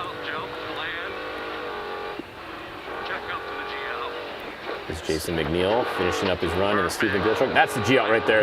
Yeah. You heard him call out G out. He did say check up for it. Yeah. Let's see how he navigates this hairpin left here. He's actually doing very well on time. He's at 3:45. Most guys are right at the 4. Oh. So if he can make this clean. Shit. Yep. So those of you watching at home who haven't qualified yet, do not hit the fluff on the outside of that corner. It's eating you alive. You need to check up for that corner and go inside. So for the other 19, 18 qualifiers, please pay attention to that. Yeah, check up, go slower, and go inside. If you go outside on that corner, you are screwed. Okay, let's see what our time is here. It's easy to remember because it's the last corner before the end. And watch the G out. Oh, okay. Hey, you want to look at the time we just put down? I'll let you try and find it. Oh, it's all the way up at the top there. It is 4 minutes flat, 0.563. That is just in front of Cody Reed with Adam Fancook by 1/10 of a second. Impressive, wow. Jason McNeil. Jason McNeil, I mean, I'm not surprised. It's Jason McNeil. True. He's always fast. True. So Jason McNeil in the second overall spot right now in the Stephen Beal truck with a 4-minute flat. So we should be seeing a sector time here shortly for Justin Davis if he's going to do something cool. He's right at the 2-minute mark now. And that was with him blowing that corner a bit and having that to deal with at the end. That cost him at least a second or two. True. Next up, we've got the 299 entry of Charles Durant's. Good looking Tisco truck here, white chassis. I'm a big fan of white chassis, if you didn't know. I do enjoy a good white chassis. What color chassis is your guys? Mine's white. Oh, what do you know? Repairs? Nightmare. Looking in the shop? Great. Yeah. It's like a white shirt. If you wear a white shirt to the desert, it's cool when you're going to the desert. When you're coming home, it's not so white anymore. Yes. What kind of moron would put a white chassis in there? Yep. This guy right here. Yellow. Live, love, laugh. You know what I'm saying? 299, Charles Durant should be going off any second here. Looks like it is Charles Durant's in there. We got a sector time, first sector time for Justin Davis at a 2:24, which is about 5 seconds off what Jason McNeil did. Oh, I'm sorry, 6 seconds off. So he's going to definitely have to turn the pace up a little bit if he's going to do something. Kind of cool to see who's riding with Charles Durant. It's Rod Walser. So that is Mike Walser's brother. Oh, all right. So the Walser family still racing down here. We missed Mike out here. Unfortunately, lost his battle with cancer. But his brother's still out here. He's still doing what they love. So good to see him in the truck with Charles Durant here going off the line.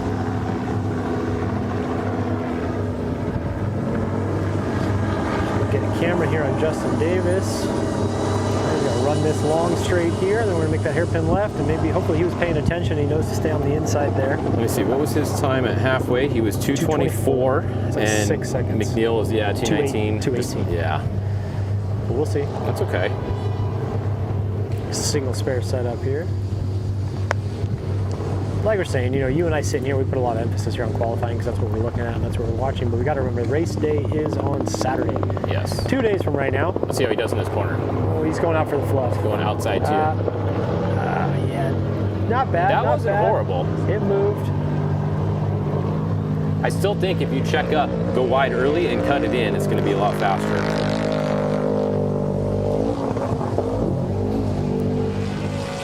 Time here. 4:09, okay. Not bad. He's in the third position in class, 9th overall right now. Not bad. Not bad. Charles Durant's out on course currently in the 299. Up next, we'll have the 290 of Isidro Ochoa.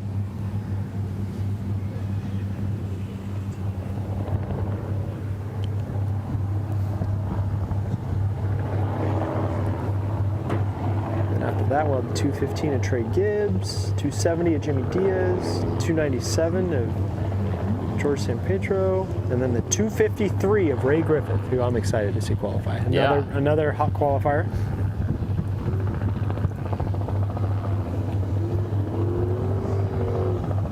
Chipping away here. Out on course, what do we got? Charles Durant's out there. We don't have a halfway time for him quite yet. He's at the 210 mark currently. Let's see how that plays out. This is our biggest group of qualifying today. It's going to be this first group, specifically the Trophy Truck Specs. There's 25 of them going to qualify today. That is the most we have. Second biggest group is going to be the Trophy Truck two-wheel drive, which is going to go after these guys, and there is 12 in that group. Currently, we are on number 9 in this group, so we got another 15 going here. Got a halfway point here for Charles Durant at 234. So we should be seeing the 290 take off the line here any second. So got some wind going on here. This Method Race Wheels flags moving and grooving.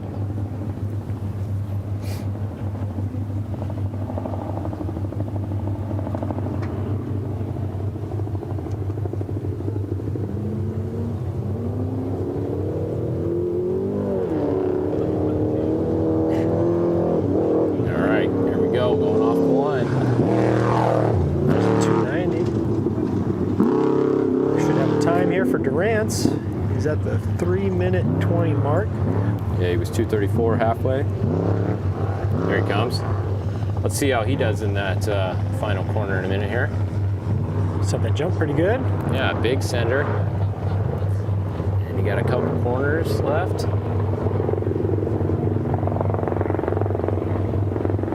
You got this U-turn 180 right, long straightaway with the kicker into the U-turn left is where we've been seeing some people have some issues today. Correct.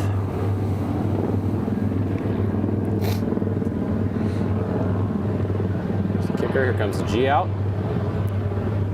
Oh, flew nose high through the G out. Perfect. Power down, brother. See how he handles his hairpin left. Let's see what he does here. 4 minutes and 8 seconds currently. It's outside, dragging the outside. Yeah, that outside. See, you can't go outside there. Cut that whole corner off. You got to cut that way inside. I know everybody's watching this right now. If you're smart, you're watching this. Looks like this. Trey better be listening. Jimmy better be listening. Yeah. San Pedro better be listening. Ray better be listening. Bryce Swaim, you better be listening. Exactly. Yeah. Charles Durant's through the line with a 4 minute 28 seconds. I just hope that prep holds up on that swam truck. Easy, fella. Easy, fella. All right, so we got Ochoa out on course. Trey Gibbs is going to be next off the line. Should have a halfway time in about a minute or so, a little less than a minute for the 290. This is going to be Trey Gibbs in the 215. This is Christopher Polvardi's old truck here, old spec truck. So this truck has a few wins under it. Just a couple. A Mason two-wheel drive spec truck.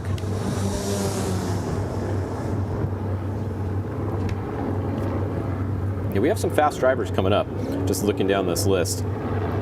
Like you said, we got Ray coming up. I mean, Trey Gibbs is fast, but then after him we got Ray Griffith, we got Jorge Sampatero, who usually qualifies very well also. Yeah. So he's fast. We got Abdali Lopez, who always is very fast in qualifying. The 233 of Elliott Watson is definitely somebody to keep an eye on too. Very fast in the 10 cars and in the dune buggies throughout the year. Short course guy, all that stuff. As long as we don't have to go over Fred's in the qualifying course, we'll be good. Correct. We got that. We got Mike Marsal on here too. Correct. So everybody's seen, I'm sure, over the past couple days, that truck got wadded up a couple days ago. Absolutely. And they had to rebuild the whole thing, so they took it over to Twinkie's shop down there in Ensenada, the McMillan Twinkie shop, and they were able to fix it. I saw a video this morning, they got it put back together. So it'll be interesting to see if they get it off the line today or if they're still doing anything to it. That Evan Weller team has the push to do it. I guarantee it gets the start of it. Yeah, I would think so too. Trey Gibbs off the line in the 215. That is one thing that is good about a lot of these trucks being the same too. Like that's a Brenthal truck. So correct. All the parts are easily available for that. I guarantee you Brenthal had anything they needed for that thing on the shelf in Temecula. So at the most they had to drive up to Temecula, get parts, come back down, and they're good to go, or Paris or wherever they are up there.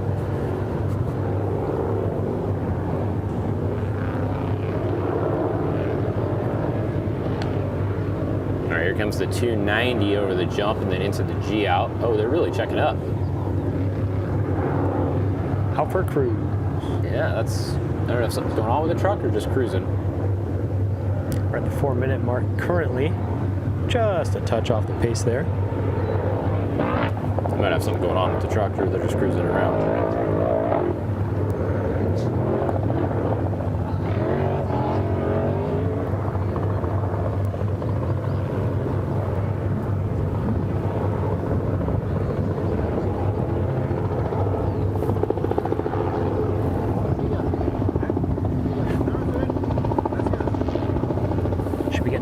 Halfway time here for the 215 of Trey Gibbs shortly.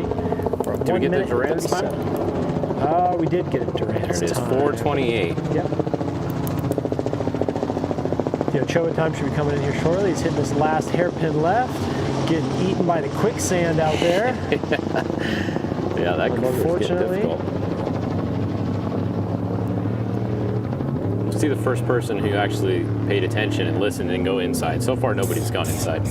You know, it is kind of like, from a driver's perspective, it would be tough to try and cut that short. Because you have to slow down ahead of time, and you don't want to slow down. You're running at a heavy pace there through that G-out jump, and then you're trying to dig up your speed again, and then you got to whoa it back up for the turn. So yeah, it's kind of a balancing act of, you know, the give and the take of slowing early to hopefully save time in the corner versus charging into the corner. And the all-wheel drive could definitely do it. Yeah. Two-wheel drive might be a little tougher. Run that outer line and just stay in it. Just turn harder. All right, so 5:03 for Ochoa there. I don't know if they just had a problem or were cruising it, but either way, they made it to the finish. We have a sector time here for Trey Gibbs, actually, a 2:19. Oh, what was our leader so far? 1 second off of Jason McNeil. Was a 2:18.8 though. 0.8. So 2:18.8, and he's 2:19.9. So yeah, 1 second. Yep. 1.1. So we got Jimmy Diaz here in the 270, getting ready to take off. They need some more screens in this truck. There's a lot going on. You got 2 Motecs and 3 GPSs. You got a Garmin on the right side. You got an older Lowrance on the left side for the driver, and then you got a newer Lowrance, bigger screen on the right. And a cell phone. And a cell phone. And a Stella. This dude ain't getting lost. That's for sure. If he gets lost, something's wrong. Should have a time here shortly for Trey Gibbs. He's running 3 minutes, 26 seconds currently on course, and he's running this final straightaway before the hairpin left. Let's see if he's been paying attention. Go, go, go, buddy. Yeah, let's see. There you go, nice clean to the jump there. Nice and collected. Oh, that's all right though, we're moving and grooving. Let's see if he cuts this a little corner bit short. on that one there. Oh, he's going far outside. Oh, that's fast. It just right there, quicksand. Yeah, see that? Oh, took out another flag. That's our second flag taken out there. Go, go, go. I think it is really hard to slow up for that because you're coming in it with so much speed that it's really hard to try to go inside. Correct. All right, well, where is he? I got to try to find him here. Trey Gibbs is our number 2 Spec Truck qualifier, 5th overall at 4 minutes and 2 seconds. Very, very clean run. Still not enough for Jason McNeil.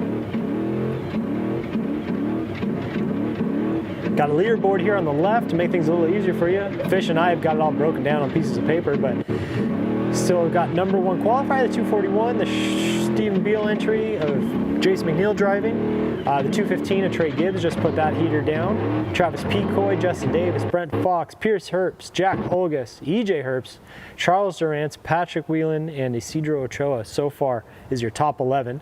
On course, the 270.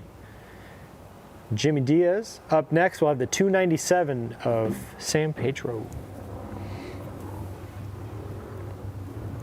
So did you lose your bet?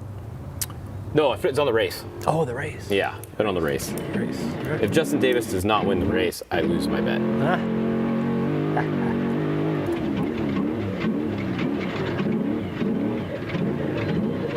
Good run here for Diaz. Got him marked down. He's in a Fusion chassis. It's been a little while since we've seen one of those on the racetrack. Got his live stream glitching on us, but don't worry, we're still here. He didn't put his Starlink on the correct plan. Guarantee you that's a problem. He's not on the off-road racing plan. It's not on the, yes, correct. He's not on the right plan. Not on the off-road plan. It's not on the spaceship plan, huh? Yeah. All right, here goes the 297. In a minute, it's going to be a fast time here. He's won some races in this class, won some qualifiers. Very, very fast driver coming up here at 297. Mason Spec Truck here. Tried, true, proven racing car.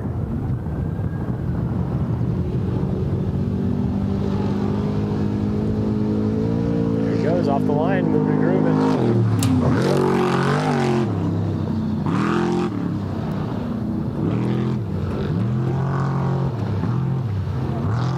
Jimmy Diaz here, 320. He's going to turn it up a little bit. Hits the big old jump, see if he doesn't lift. There you go. What do you have? He had a 240 halfway time, huh? Yeah, he's going to be a touch off the pace there. Not bad, though. Like I said, race is on Saturday. So make sure you have a truck for it.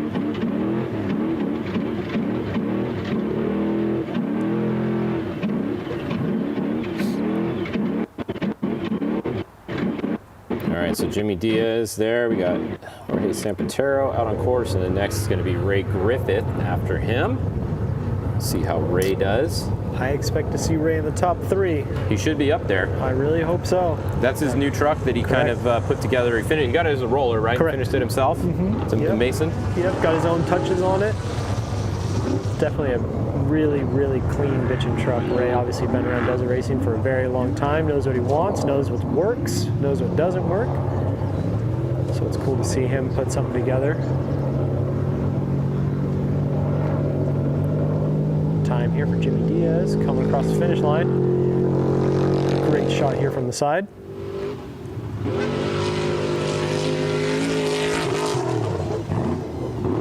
Jimmy Diaz with a 436. All right, 436. Right at the just shy of the 2-minute mark for the 297. Then Ray should be taking off here shortly. Like mentioned again, Ray's got that bitchin' bright yellow and black paint job there. Yeah, it looks like a great day down there. We're getting a little wind, like you said. If you're just tuning in, you are watching the Score Method Race Wheels Baja 500 qualifier down in Rancho Nelson today, just outside of Ensenada. This is qualifying for the Baja 500, which starts on Saturday morning. Today is qualifying, tomorrow is tech and contingency. You can go get a first-hand up-close look at all these cars tomorrow. If you go to downtown Ensenada, you can't miss it, right out in front of the convention center. There's our schedule. Tomorrow from 8 a.m. to 5 p.m. or until everybody's through, basically, is tech and contingency. Saturday, the start of the motos is 3 a.m. Our live show will start just before 7. The start of the vehicles will be at 8. The four-wheel vehicles will be at 8 a.m. That's on Saturday. Not all of the classes qualify. We only have a few classes that qualify. Everybody else, the order that you see them go in is the order that they finished the prior race, which is San Felipe 250. Yep. So if you're in the UTV class and you won the San Felipe race, you will be first off the line at this race. 2 fast trucks on the course currently. We're at 318 for the 297, and Ray Griffith just taken off.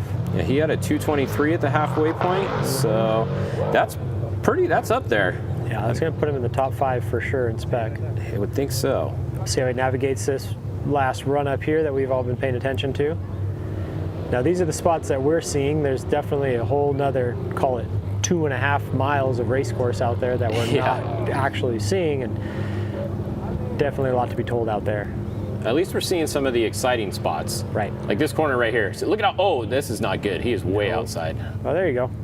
That was quick. It actually did work out because he turned in. Yep. Yeah, he turned in so much. Almost used the fluff to slow it down and then snapped right out of it. Yeah, you definitely want to turn and hit that apex as close as you can to the inside. Bedside's still dumping sand out of it. Should have a time here. 4:10. 4:10. Vehicle. Yep. 4:10. Solid run there. Next up. Should he be getting the time? So next up will be the 273 entry of Abdali Lopez.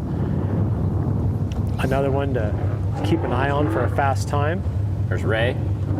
Ray's moving and grooving. It's a cool drone shot here. Yeah. Through some of the technical part of the course right there. Yeah.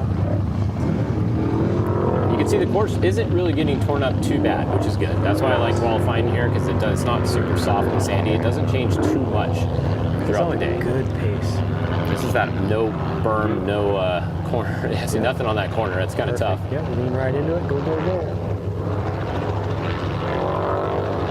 Good looking truck, good looking pace. Where's he at the halfway mark? Should be coming there any second. 212 currently. Come on. 217, 218. Should populate right now at 220. All right, so he's off. 2 seconds off of Jason. Yeah, one second off the top spot. 2 seconds. Yeah. All right, Ray. He's got 2 seconds to make up halfway point. All right, Abdali Lopez, this is going to be one of your top qualifiers. Correct. Too. Yep. He probably has more miles on this in this specific area right here than anyone else. Correct. He's in a Rental Industries truck. I think that is actually their house truck that he's driving for them. Yep. So Ray Griffith, we're just over halfway through here. We're on our 13th qualifier, just finished, and we have 25 in the spec class, that is. After this, we're going to have the trophy truck 2-wheel drives. We have 12 of them going to go, and then that will conclude our Group 1 qualifying. And then we will have a short break, and the trophy truck open class will go out on their site lap. They haven't run a site lap yet, so we'll have 11 cars that are going to qualify.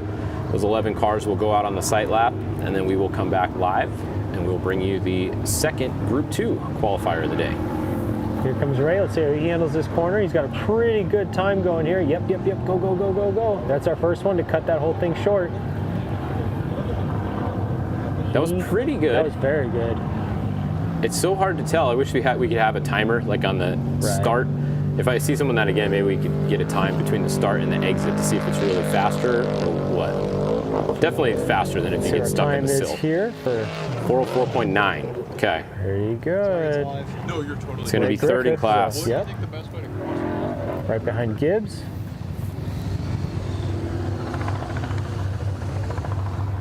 Great run here.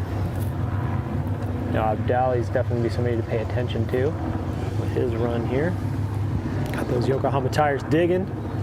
Man, that run by Ray, the 404.9 is the spot in front of him is 404.6, and the spot in front of that is 404.4. Holy so the smokes. difference of 5/10 of a second is 2 spots. That's crazy. Crazy. And those are both legends and entries that are in front of him. Big old motors. Yeah.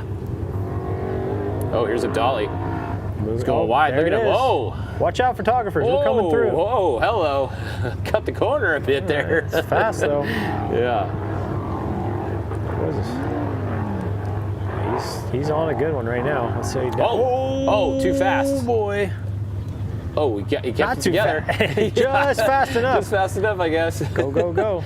He's using the whole man. racetrack and some of it that's not. I mean, this is Abdali's style right here, though. He's always fast. It's fun to watch. Loose cannon. I love it. It's like Harley letting her run here. Right. Okay, let's see what his sector time is. 2:19.3. Oh, I wish the drone would have kept following him. So pretty darn fast. Jason Don't go by McNeil's the at a helicopter. 2:18.9. So less than a second off. Where is he at? Where is he I at? don't know. Why didn't they keep following him? Got the bird in the air. All right. Well, Next off the line will be the 2:30 entry of Neil Drickey, piloted by Joe DeLuce.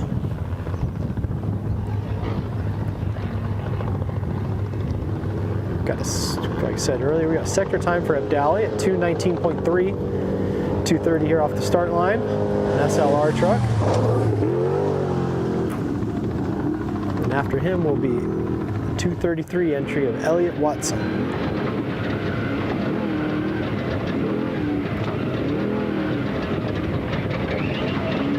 On board here.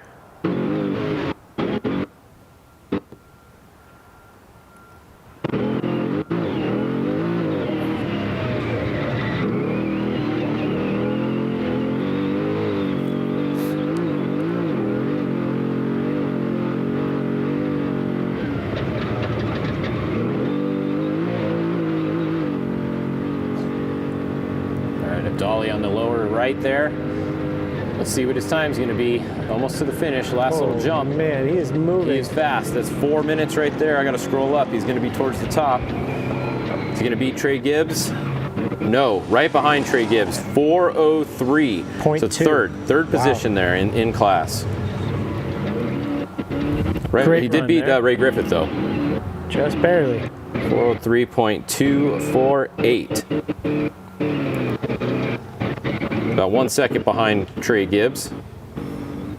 But we still have Stephen Beal, Jason McNeil in the top spot in Trophy Truck Spec, second overall, just behind Ricky Johnson in the 1L.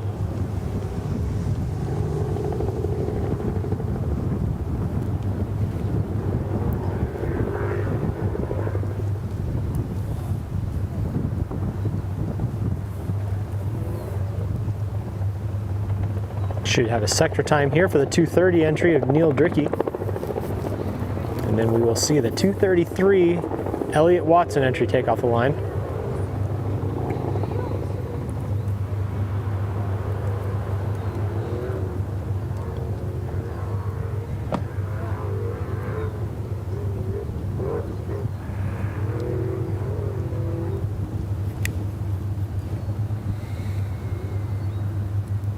All right, so we have just about 8 trucks left to go in this group. And that will conclude the Trophy Truck Specs. It's always fun to see if these guys are going to beat the two-wheel drives. What do you think on this course today? Some of these drivers, you think two-wheel drive is going to get them, or is the Trophy Truck Spec going to get them? Let me look at the entry list here. We got some fast guys in two-wheel drive. I mean, we got some fast guys in Spec too. I mean, we got Kyle Jurgensen. Yep, Jurgensen's driving. You got the Romo Herbs. Jr. We got Romo Jr. is always fast in qualifying. Yeah. We got Cameron there. Baldy. Baldy's been quick. Baldy, yep. They're class champion, Baldy. Yep. On board here with the 2:33, Elliott Watson. All right, here we go. This truck here prepped by Scotty Prill, legend in the prep world. Who owns this truck? I believe this is owned maybe CB Vino. Okay. Oh, I think Eugenio was driving the second half of this. Yes. Yeah, someone did tell me that earlier. Second half of the race. Second half of qualifier. They're doing driver change. They're getting halfway through qualifying. So it'll be Elliott Watson's second time piloting a spec truck this year.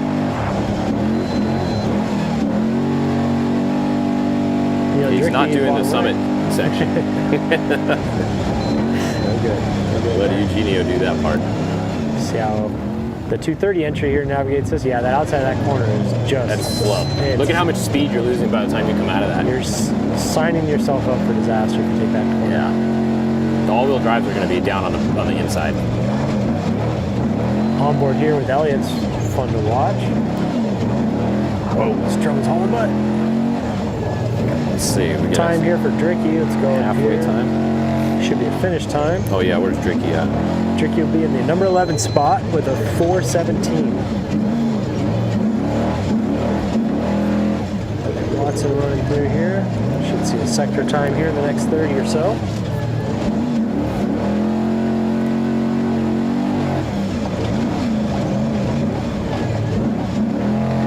Getting down here to the bottom of our qualifying list. Elliott Watson on course currently. Then we've got the 275 of Luis Huerta, the 228 of Ryan Hancock, the 223 of Kyle Murray, the 242 of Bryce Swain, the 236 of Mike Marsal, and the 209 of Jose D. Rubalcaba. How do you say it? Rubalcaba. That's one of the ones that I don't ever say the last name because I have no idea how to say it and I always mess it up. Barely made it through high school. I'm going to read names. Get out of here. It's the 209. 209.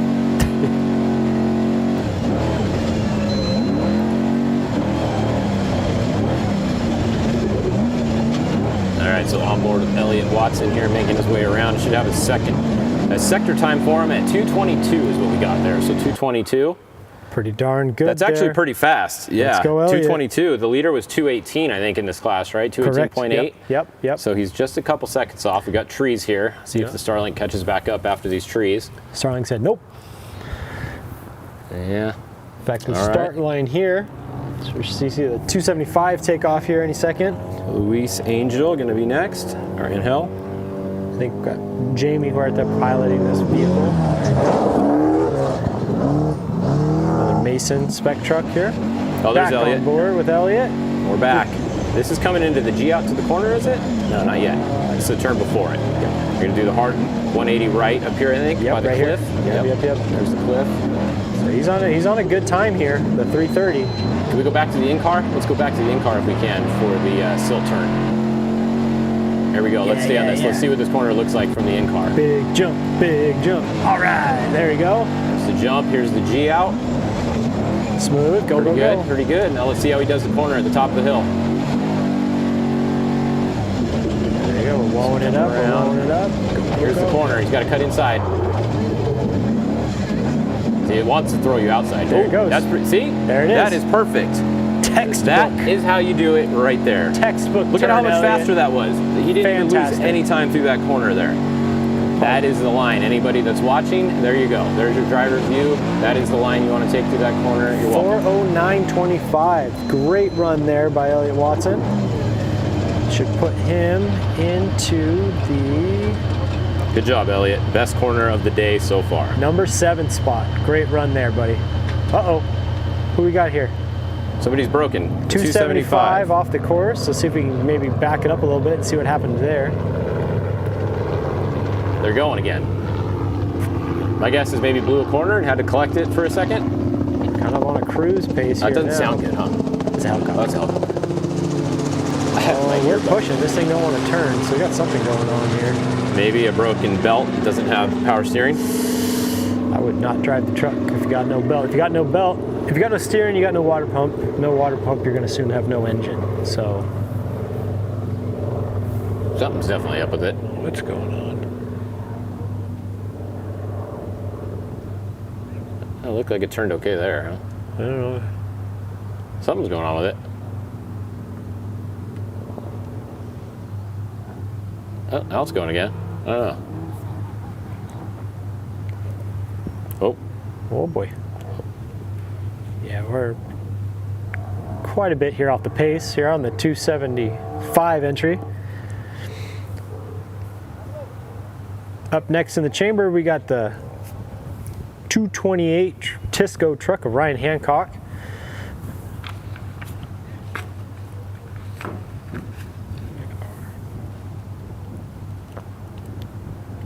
I don't know what's going on there with the 275 entry. Maybe somebody down there or part of that team could let one of us know. Yeah. Yeah, so 228 Ryan Hancock. We got Jordan Poole in there going off the line right now on the Alexander Ford Spec truck. There you go. Moving and grooving. Thing always looks really good. Got a nice wrap on there.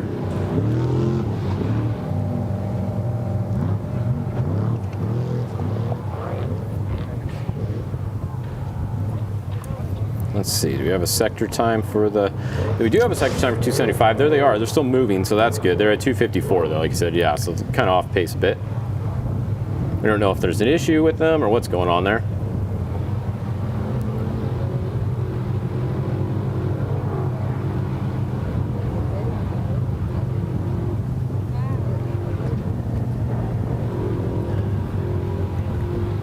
Hancock entry here on the move. 275 coming through the ski jump, coming around. Definitely off the pace a bit. I believe this truck was white at San Felipe. A cool clip of it coming off that start line jump all sideways into the silt. Trying to make a couple corners here. Uh-oh. Oh, they're good. Looks like it wasn't going to turn for a second there. Yeah, definitely just cruising. Not on the gas at all.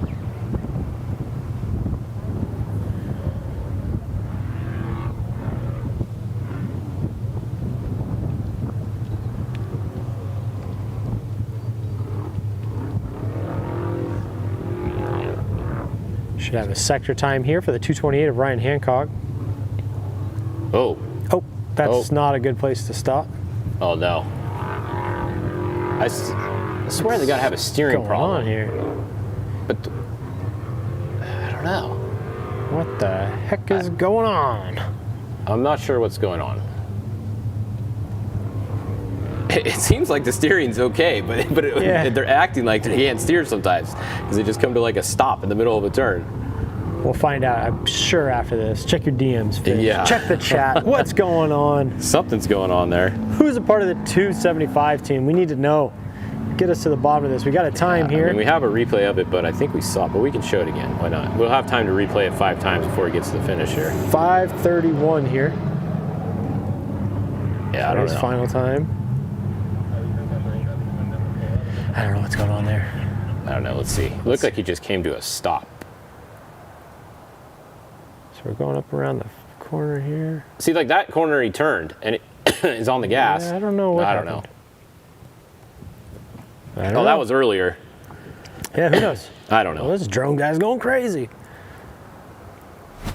All right. Oh, well, on to the next. Got Ryan Hancock on course, the 228. We got a sector time at 229. Then we got the 223 off the line of Kyle Murray.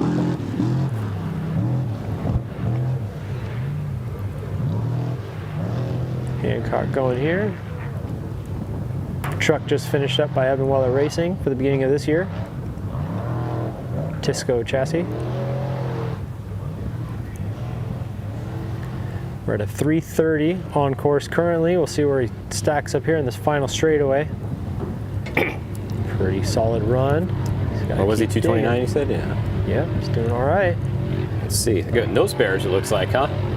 Or they got one on the bottom there. Hard to tell. Who knows? It's always fun to see what people do for their qualifying strategy. Oh, cut it straight, cut it tight. Oh. You gotta cut it in. That's good, that's good. That's a halfway good. Not bad. Didn't go all the way around the corner on the outside. Should be coming through here. Got time for Ryan Hancock, probably in the 4:18 mark. Get out of the way! Get out of the way. All right. Solid run there. 418. Okay. 418.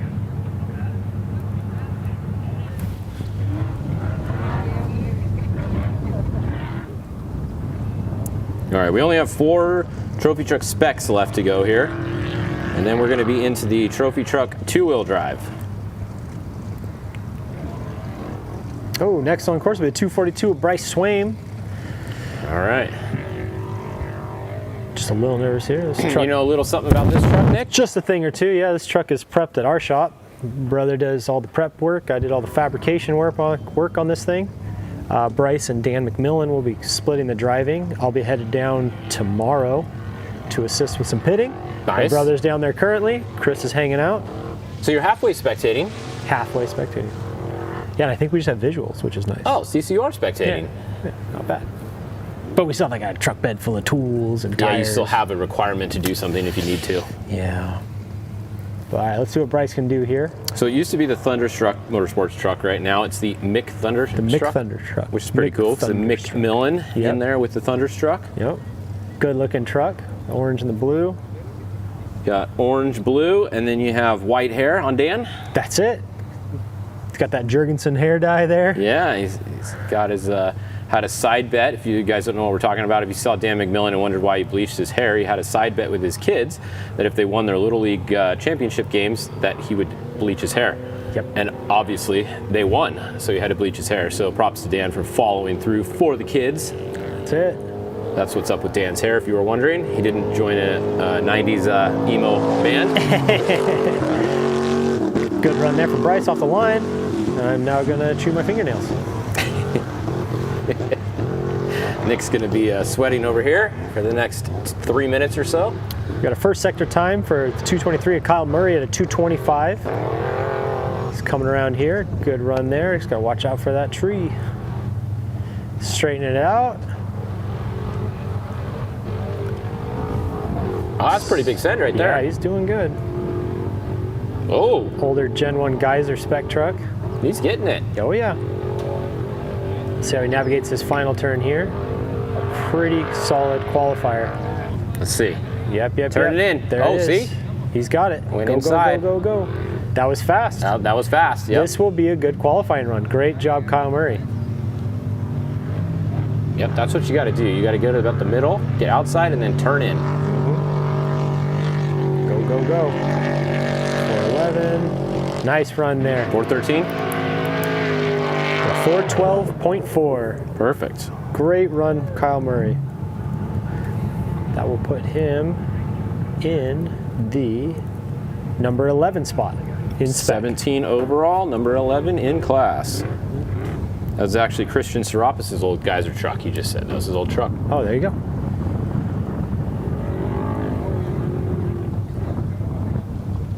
All right, so Bryce Swaim out on course. Is he still moving out there? I see dust. Oh, yeah, he's moving. Next off the line will be the 236 of Mike Marsal. Here we go. This is the truck they had to put back together, Correct. right? Yep, the Evan Weller team definitely lost a lot of sleep over this one, I'm sure, putting it all back together, swapping parts and pieces. Luckily enough for them, their pre-runner is also a Brent Bell spec truck. Yeah, I saw they took some stuff off of it if they needed to, body panels or whatever. I do believe the body is the pre-runner body. I saw him put a black one on it, which That's is the pre-runner body. Yep. Yeah, normally the race car is the orange, the white, and the blue. So they won't have the race body with the normal colors. They're going to have the pre-run body. That's what's nice about a lot of these cars that are the same is you can take stuff off of one and put it on another. Like, you know, the Geysers, the 1.9 trucks, they're all the same with everything as well. Got a sector time here for Bryce Swaim at 2:21. Ooh. So we're 3 seconds there off Jason McNeil. That's pretty fast. Yeah, let's see if we can get him up in the top 5 would be nice. And obviously that is Bryce driving, so he's going to do the first half and then Dan's going to do the second half. Correct. We saw Dan was over on the Summit sections pre-running. Him and his brother. So Mark and his McMillan dad. driving. And I was going to make comment. Yeah. Pretty cool to see Mark McMillan out there in the in one of the pre-runners, red, going up the Summit. I think what did he say? His first time up there was 1967 or something like that. Crazy. The first time he was up at the top of the Summit. Pretty crazy. Cool to see Mark out there getting behind the wheel. All right, here comes Bryce Swaim. Bottom right, top left, Mike Marsal. Got that truck put back together. Shout out to those crew, Marsal and everyone that helped them get that thing back together. That was a couple long nights there of putting that thing back together. Bryce is on a good run here. We're at 323 coming around that corner. I've been paying attention. Most trucks at the 330 mark going through there, so we're just a touch over. Now he's just got to be smart here on this last jump like we've been talking.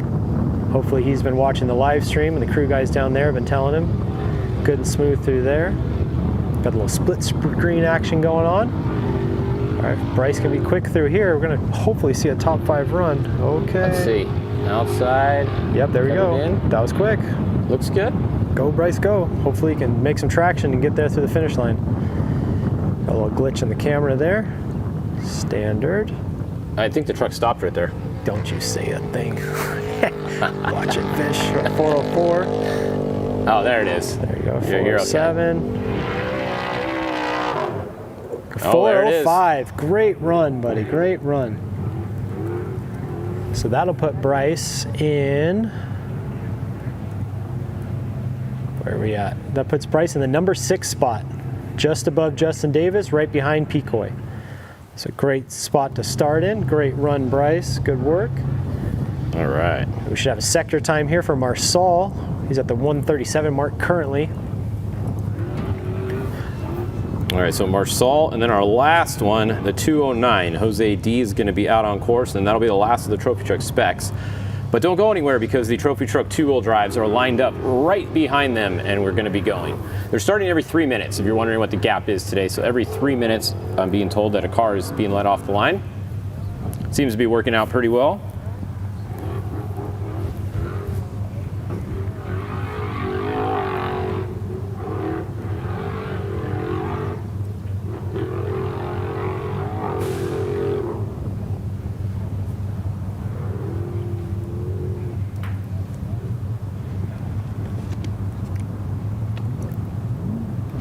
There is the 209.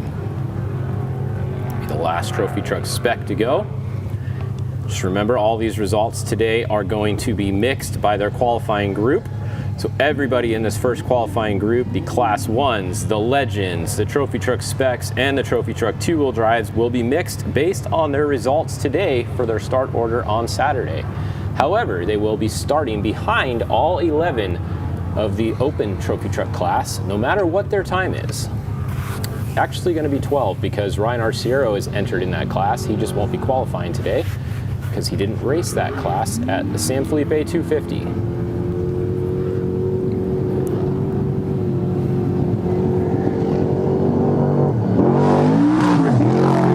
There's Marsal in the 90 right canyon. Good pace there. 319, 320. Looking like a pretty solid run. He was at a 223 at the sector point. So he can turn it up a little bit. Good job.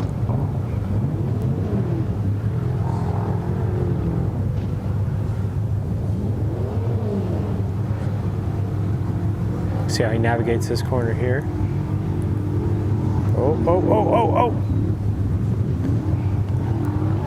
Nice turn there. Good job, Mike. Yeah, that corner's definitely getting a few extra ruts in it now that a few people have been taking that inside line. He definitely took a pretty aggressive line there on the hard inside. 408, good run there. A 405, 760. So that should put him, let's see, just behind Swaim, I believe. Nope, just in front of Swaim. Just in front. Swaim is at a 405.9. Marsal is at a 405.7. Man, we have 1, 2, 3, 4 guys at a 405.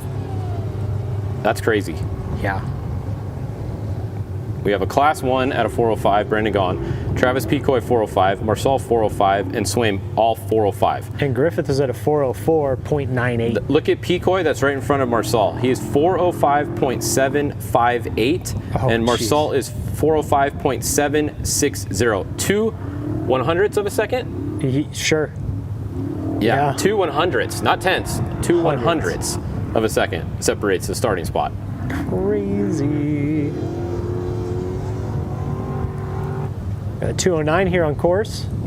It's like road race times. Like road race qualifying, you're within hundreds and tenths of a second, like always.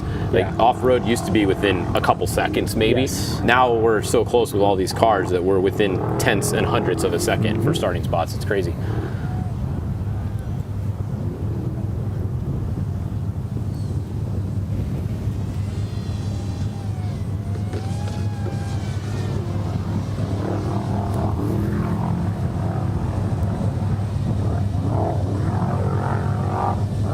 I just got sent a picture of the 275. Remember the truck that was going slow? Yeah. So the whole front end is like smashed up underneath. So they definitely hit a hole early and bent something. Yeah, so that's why they were going so slow, the 275. They have some front end damage. Plus, they might not be feeling too good in that car if they stuffed it that hard. I wonder what they stuffed it into. I wonder if we've got it had to be early because we didn't see them do it in the second half. Right, down in the trees or something like that? Yeah, maybe in the trees right off the bat. They definitely hit something with the front end because it's all smashed up in that picture.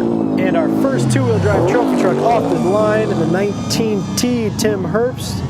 Says that the qualifying driver will be Thor Herbst. We should see a time here for the 209. 209 coming through there towards the finish.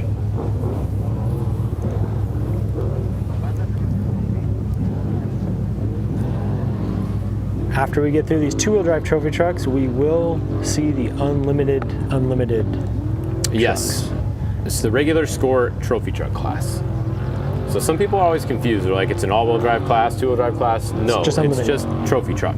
It's unlimited. Yeah, you can race two-wheel drive if you want, like Ryan Arciero is, or you can race all-wheel drive, either way.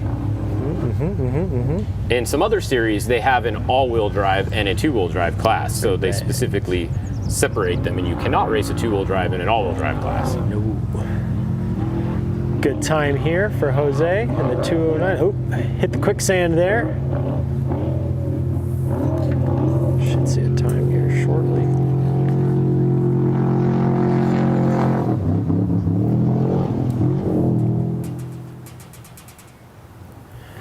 And we should be pretty good on our schedule here. We're going pretty smoothly so far today, not to jinx it, but knock on some wood. What do we have there, 423? Yep. All right. So that rounds out our spec trucks. 423.032. Good job, spec truck drivers, for not putting on too big of a show and causing delays.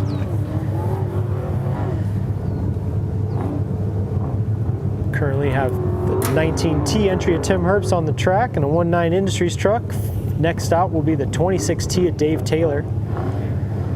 That is also one of my side bets, is who's going to create a bottleneck in the race. Okay. I won't say who I have my money on, but I will say the class. It is a trophy truck spec. Oh. So we'll see how that plays out on Saturday.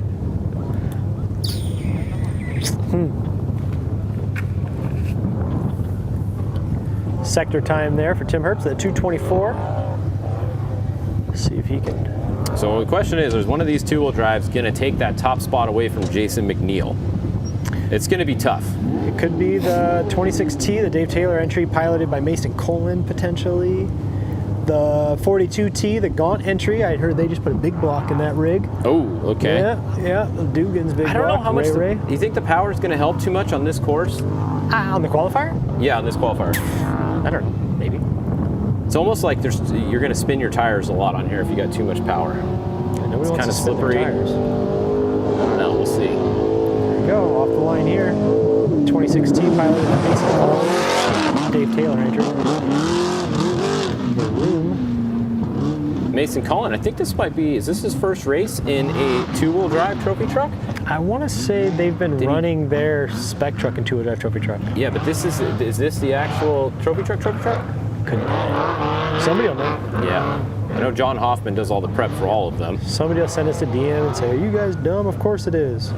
If so, this may be the first time that it's definitely the first time he's qualifying in the two-wheel drive trophy truck class. Oh, that thing kicked a little bit right there, it looked like, too. That was one of the Herbsts, the 19T there off of that kicker. Let's see how he does in the final corner right here. This is our first two-wheel drive TT going through that corner. Looks like he went inside, so pretty decent. Yeah, oh, he went too far inside, he clipped the wall. It's tough because you got to go inside, but you don't want to go too far because there is a berm on the inside there. He made up some time though in the second sector. Like that's pretty fast. Yeah, was he going to be at like a 4:15 here? Yeah. 4:08. Oh, even that was better. Fast. Yeah, wow. Very, very fast. Okay. He definitely started off a little rough and brought it together. 4:08.795. All right, so that was Thor Herbst there driving the 19T.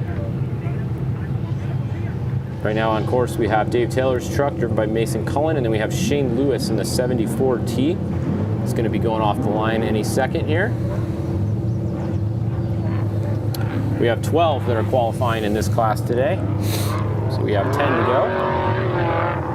And then, like I mentioned earlier, we will take a short break. We will probably keep showing you guys their practice lap because the all-wheel drive open class has to go out and do a reconnaissance lap. They haven't seen the course yet, so they're going to get to go out, do a little pre-run lap, then they will restack them, and then we will go back to live runs. There's only 11 of them, so it's not going to take that long, so you're not going to have a big wait in between them. We were scheduled to start at about 12 o'clock for the timed runs, and it looks like it's pretty good because we're almost at 11 right now. So by the time this class finishes and then they do their pre-run, we should be right about noon. So if you're going to order lunch, get some Uber Eats, you might want to start your order now, and it'll be here just in time for that class. I think Uber should give me some money, actually. I just thought about that. You did it. Giving them a shameless plug here. So Uber Eats, you can go ahead and credit my account. It gets used quite a bit.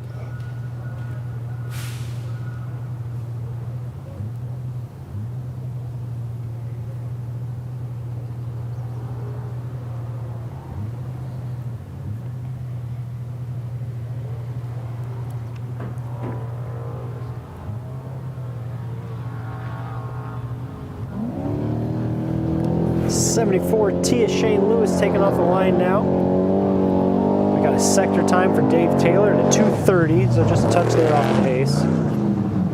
Yeah, in order to be at the top, you're going to have to be at a 2:10, basically 2:11. Right. Is our fastest sector time so far. That's all-wheel drive though. Yep. There's Dave Taylor, like we were saying earlier, coming around this hairpin right to the straight to the left to the straight to the finish. And like we were saying earlier, you got to be sub 3:30 in this corner if you're going to be in the top spots. Yeah. So we're just a touch behind that, but that's all right. This is qualifying. This is not race day.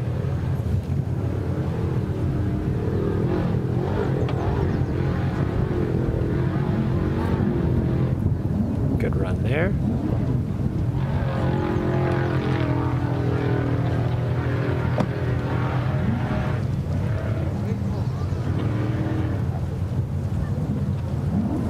Oh, outside. Into the quicksand. Yeah, see that, just look at all the momentum that kills right there. It just takes all of your momentum.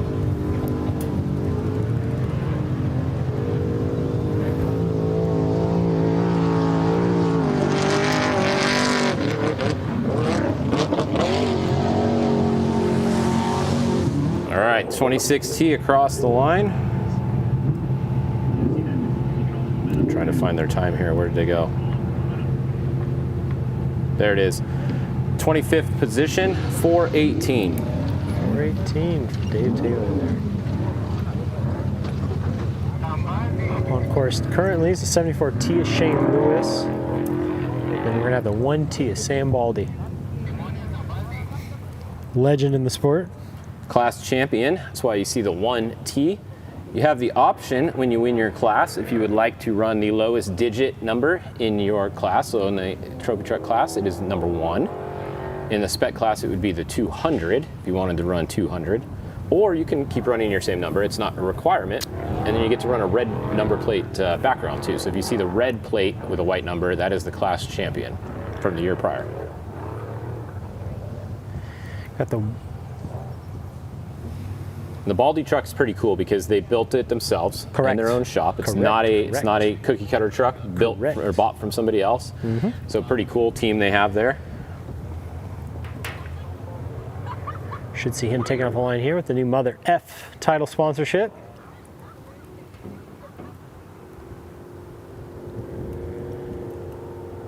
Yeah, the Mother F thing is like a nutritional bar, basically, like a power bar or correct.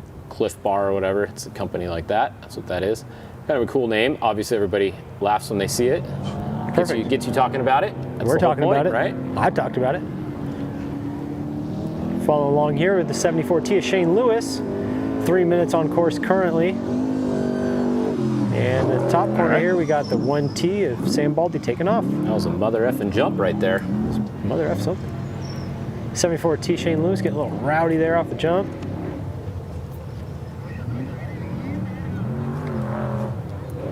It's going to be exciting to watch the all-wheel drive guys come ripping through here. Oh yeah, they're going to be fast. I mean, we got a little bit of a preview of it earlier with Ricky Johnson. But we're going to have 11 of them coming up back to back to back for some quick times of the day. I guarantee you our lowest time of the day has not been set yet. I don't think so. We got some pretty heavy hitters down there in that trophy truck class.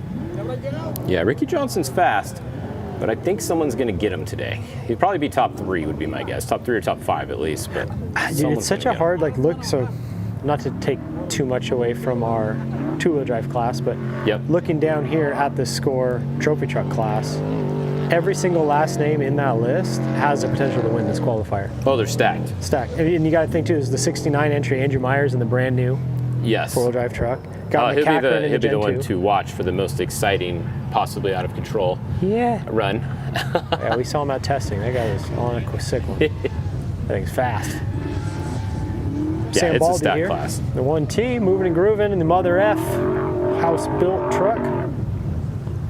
Got that bitchin' little Michael paint job going on. Going with no spares. Should be seeing a sector time here shortly for the 1T. Right at the 2-minute mark. Cuts that corner good and smooth. That was pretty good right there. Very good. Yeah, didn't lose much speed through there. Kept his momentum up. Definitely in the two-wheel drive, you need to keep as much momentum through the corners as you can. Right. On board here, the 33T of Romo Jr. Another potential fast time. Got 2:22 for Sam Baldy.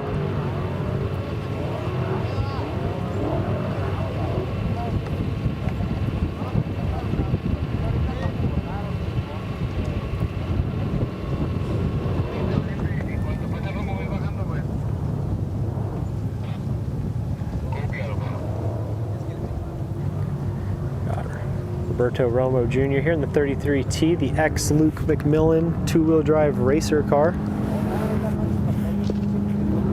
Did we read the Shane Lewis time? We did. It's 4:18. It's same as the Dave Taylor time. I didn't write it down. Now I wrote it down. Can't believe it. You're fired. He's 1/10 of a second behind. Goes Romo. Luke McMillan's old racer two-wheel drive truck. See, that camera view is cool, but it looks the same the whole time. Yes, I agree. You really can't see anything except for if they're in the car. Which they are. They're in the car. Hey, look, they're still in the car. We're at a 3:30 here for Sam Baldy coming around. This is actually a pretty quick time. See if he makes his corner here, good and smooth. Check up early there, cut the corner tight. There you go. Go, go, go. That was fast. Ian's got good momentum. Looking good. This might be our fast two-wheel drive qualifier as of yet. Definitely going to be a number 1 spot in two-wheel drive trophy truck with a... There you go. What has he got? 4:05. Great 4:05. Wow, I'm surprised it's behind that many of the spec trucks. Right. See, I'm telling you, I don't think that power makes much difference on this course. On board here is Roberto Romo Jr. Like we spoke earlier, the ex-Luke McMillan truck. Plenty of victories under this truck's belt. That's 13th overall. Truck ain't got no pants.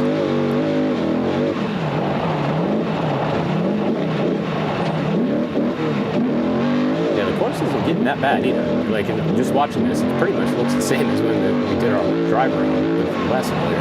Yep, it's looking good. There's not really any berms built up anywhere much to speak of.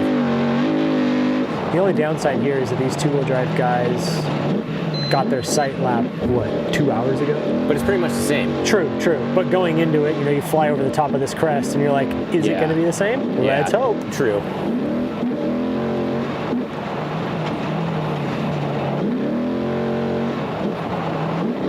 Let's see where Roberto Romo is with his sector time. Should be populating here in a second. Yeah, he should be pretty fast. 224. 224, all right. Still, that's what's that, 6 seconds off the two-wheel drive or the spec time? Chase McNeil's fast, man. I know, but still. Cody Reed's fast. There's a bunch of fast dudes. These guys are fast too. Trey Gibbs with a 402 still. Like, you really dig down through this list. And for those of you at home, obviously watching this live stream, if you have another source of internet, you can go to results.score-international.com. You can see the live scoring, which Fish and I are reading off to you guys currently. Yeah, thanks to Optima for providing all the live scoring at Score for the last couple of years. It's been awesome having real live timing and being able to see all this stuff on the fly. Correct. Got the 42T of Maverick Gaunt off the start line. That new Dugan's big block.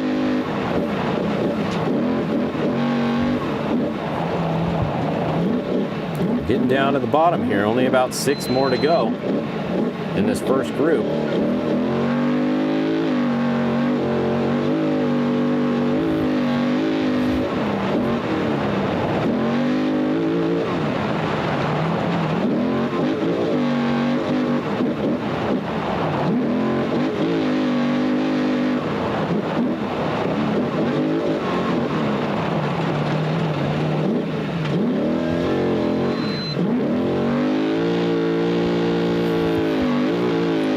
Time here for Roberto Romo coming soon. Got to get up over this crest and down through the finish line. We're at 4:03 currently.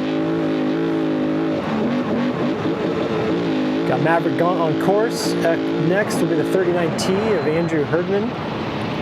There's a time for Roberto Romo at 4:07. Okay. So that puts him in the number 2 spot for two-wheel drive trophy truck. Respectful run there. A little dust out. It's 15th overall. Crazy.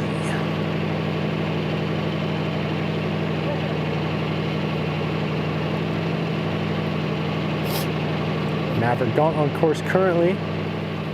There's not really too much of a weight difference between these trucks, right? Between the trophy truck specs and the two-wheel drives. I mean, the two-wheel drives do weigh a little bit more. Just the engine weighs more, maybe, or I don't know, not maybe. Not a ton. They're very, very similar in weight. The fuel cells are all the same size. Correct. Chassis are pretty much the same chassis Correct. now. Like the 19 Industries chassis, it is the exact same chassis, right? Right. So it's not like there's a weight advantage for spec. I'm surprised to see the spec times being that much faster. Right. Because there's no real reason for it.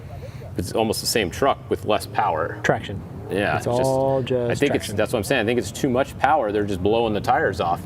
Big motor doesn't do you that good. In qualifying, now the two-wheel drive trophy truck will be an advantage on lake beds, sand washes, big straightaways. Yeah, top end speed. Yeah, for sure. What's the top end speed of the spec trucks? Like 105, 110 maybe? Yeah, like 110, under 120. Yeah, where the two-wheel drives will do 150. Correct. If you get enough time to get there. Right. 39T here. But Andrew looking Herdman. at the course map, this is a pretty technical course. There's not a lot of wide open on this course. Like top end wide open. There's no lake beds. There's no long, really long sections that are straight. Correct. Maverick Gaunt here with a 2:22 for his first sector time. Chasing Gaunt driving. Big old jump there. Made it to the King flags. Good job there. We're going to dive into the left. It's going to straighten up. We're going to make that hairpin right with the wall on the outside. They have no wing today, huh? Got all that horsepower now. They got rid of the wing, said it's not worth it. It was fun to see them doing something different, trying something aerodynamically.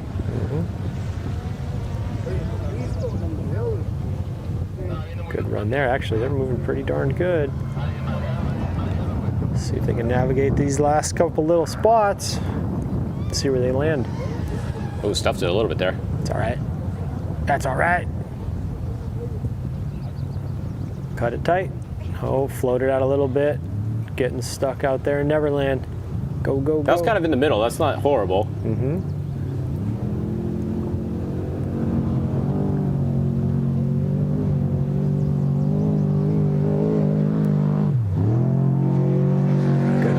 by the Gaunts.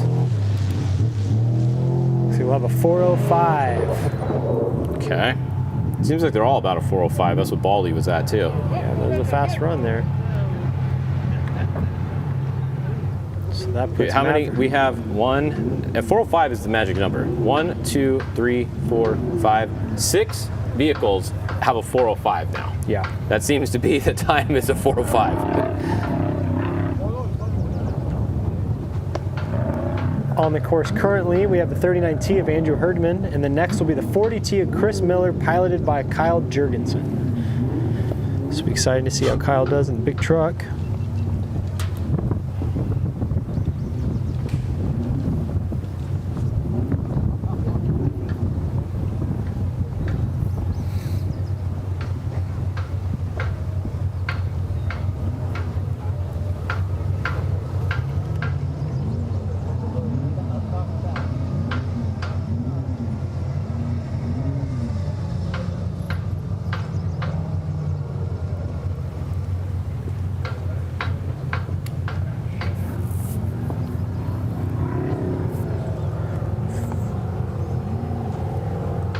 All right, so the 40T Chris Miller, piloted by Kyle Jurgensen.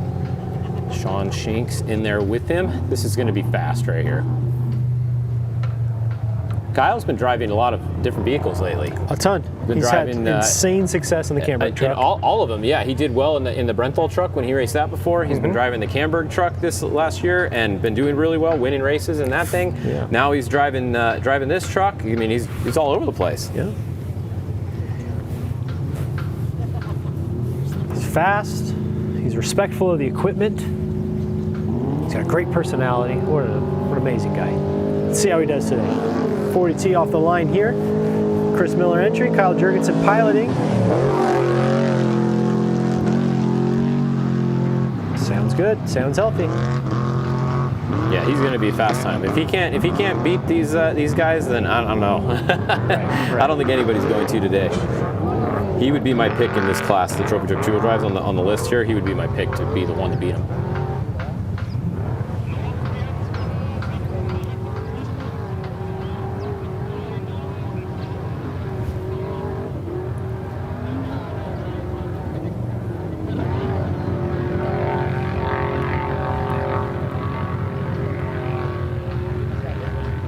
So Andrew Herdman, 39T coming in. What do you have for a sector time? Did we 2:59? Yeah, just a touch off there.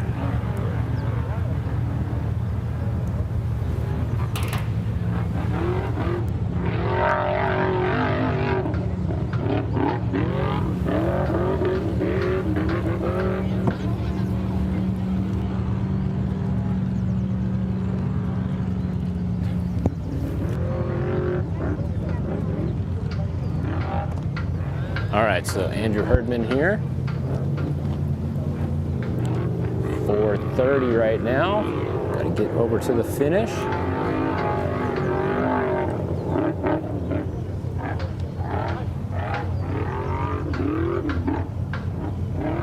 Chris Miller's out on course as well.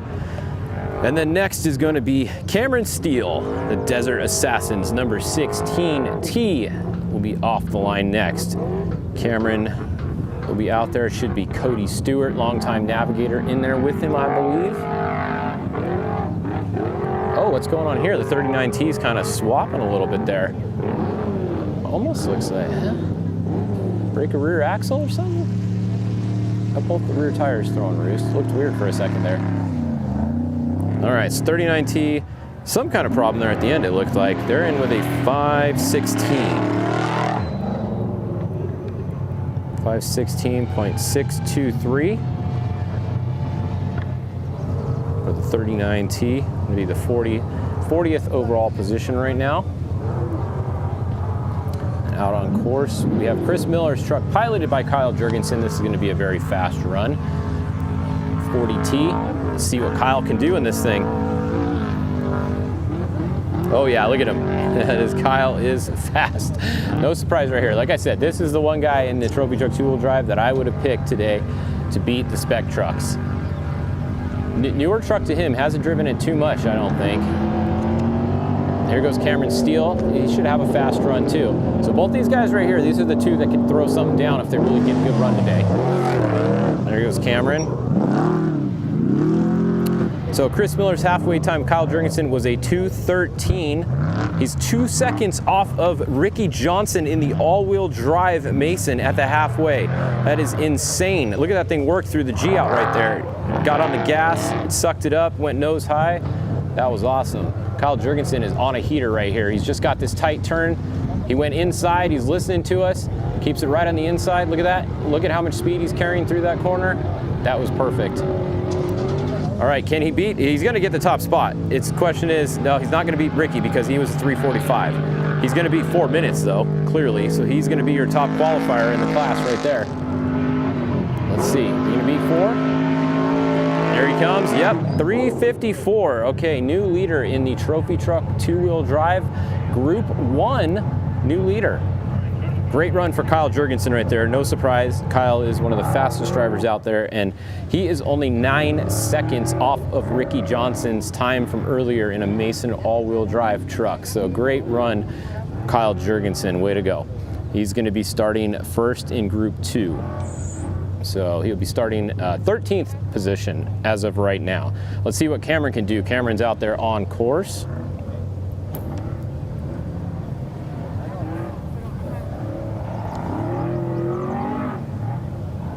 That was pretty fast, Nick. Super fast. Very, very fast.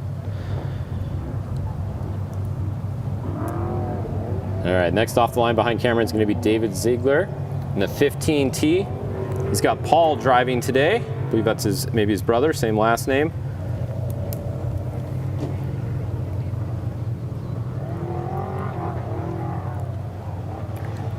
Only a couple more to go here, and then we will be done with Group 1.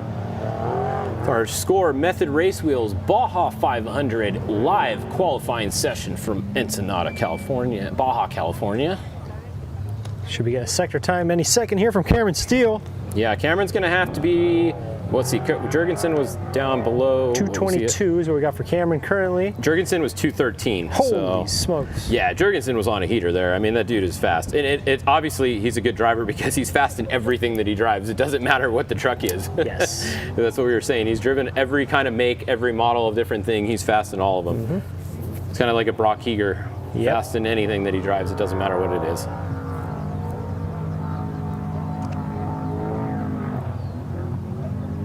Should see the 15T here of David Ziegler taking off. Let's see, where's Cameron at? Oh, Cameron. Got a camera black out here. Yeah, here goes, all right, here goes David. That is Paul behind the wheel, 15T.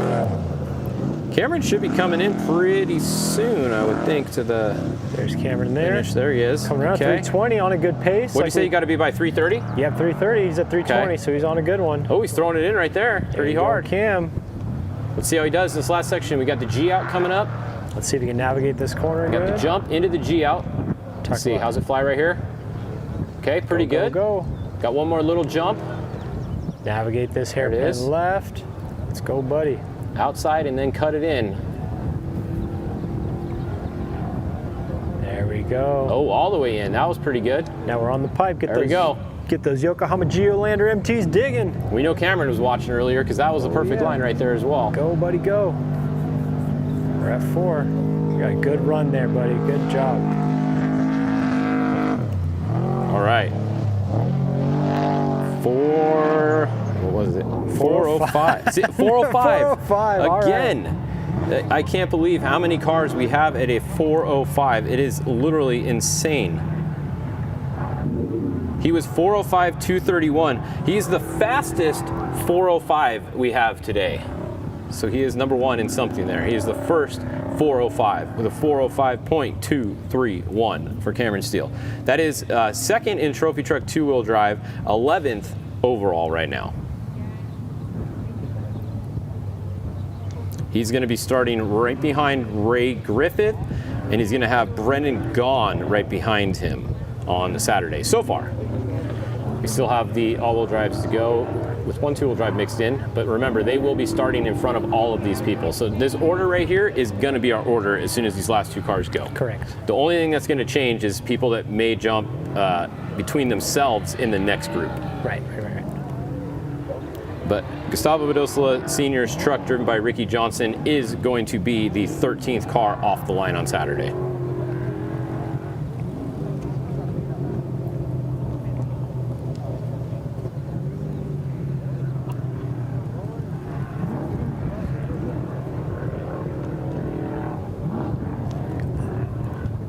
.95T of Mike Perez getting ready to take off, and we should be seeing a sector time for the 15T of David Ziegler.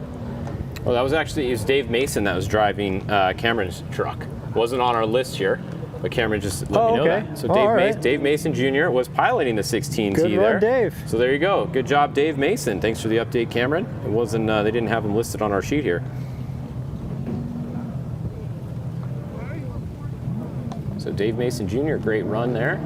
We got the 15T David Ziegler out there with Paul behind the wheel. We got Mike Perez about ready to go right now. There he goes. 99T. Then only one more car after that. We got Felix in the 96T, who's going to be our last qualifier in Group 1. Then we will send out Group 2 on their reconnaissance lap. We will take a quick break here. We will have the feed. The feed will be live for you guys, so don't go anywhere. You can probably watch them go around on the reconnaissance lap. I'm going to get a quick bite to snack on, get a little drink, use the restroom, and then we will be back. Still got a couple to go, so don't go anywhere yet. We've got 2 timed runs left right now. Don't you dare leave. Yeah, who would leave in the middle of something? You're locked in right now.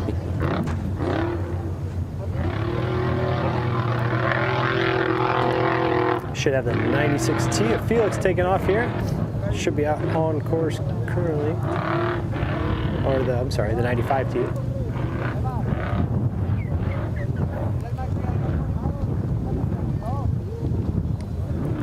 We got 95T Mike Perez on course. Been out there for about a minute and change. Waiting for Ziegler to get himself here into the finish.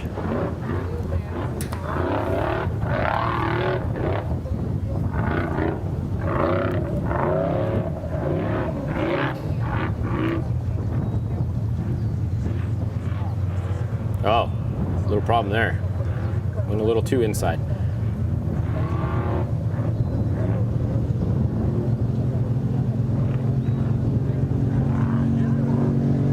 All right, over the final jump and across the finish line T for the 15T.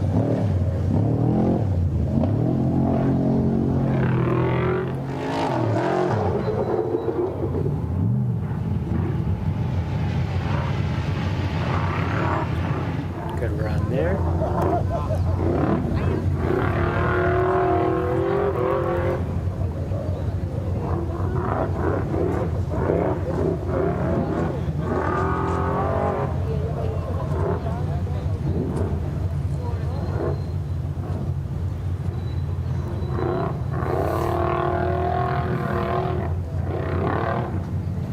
This should be our last qualifier for the first group here, the 96T. Felix E. Murillo.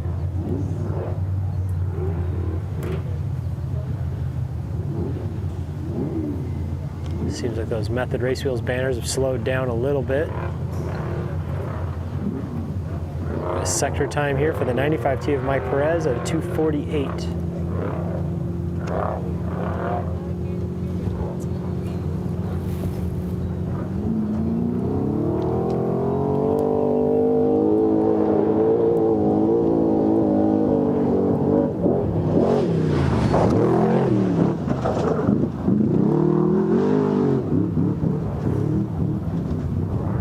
Solid qualifying morning so far on Fish. Yeah, going pretty good.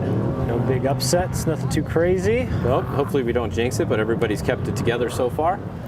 We only saw that one truck that had a little bit of an issue. It was kind of limping, looked like they stuffed it early. Yeah, if you heard a control arm or something of the sort. Yeah. We got some couple hot runs. One by Kyle Jurgensen and the Chris Miller truck. We got that was Jason really McNeil in the Beal truck. Cody Reed holding his own there with a 4-minute run. Parkhouse, Gibbs, Lopez, Payne. Like, you look at that top 10. That top 10's a pretty stacked list. It is pretty stacked for sure. It is crazy to see how fast these trophy truck specs have gotten, that's for sure. It's very cool to see Dave Mason there in the 16T running very good, right there outside of the top 10 in the 11th spot. I will say that Jurgensen saved the trophy truck two-wheel drive guys some grief, though, because he did beat all the spec trucks. Right. So way to go, Kyle Jurgensen. Everyone in the trophy truck two-wheel drive owes you a beer because you did not get beat by the spec trucks today. Good run, Kyle.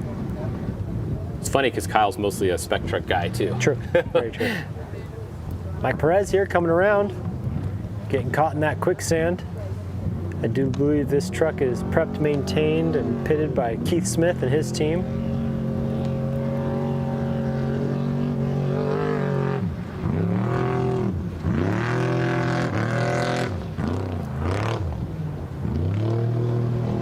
All right, with a 4-minute, 52-second run. Good job there, buddy. Got one more truck on track. And Fish and I are gonna show you some cool videos and such.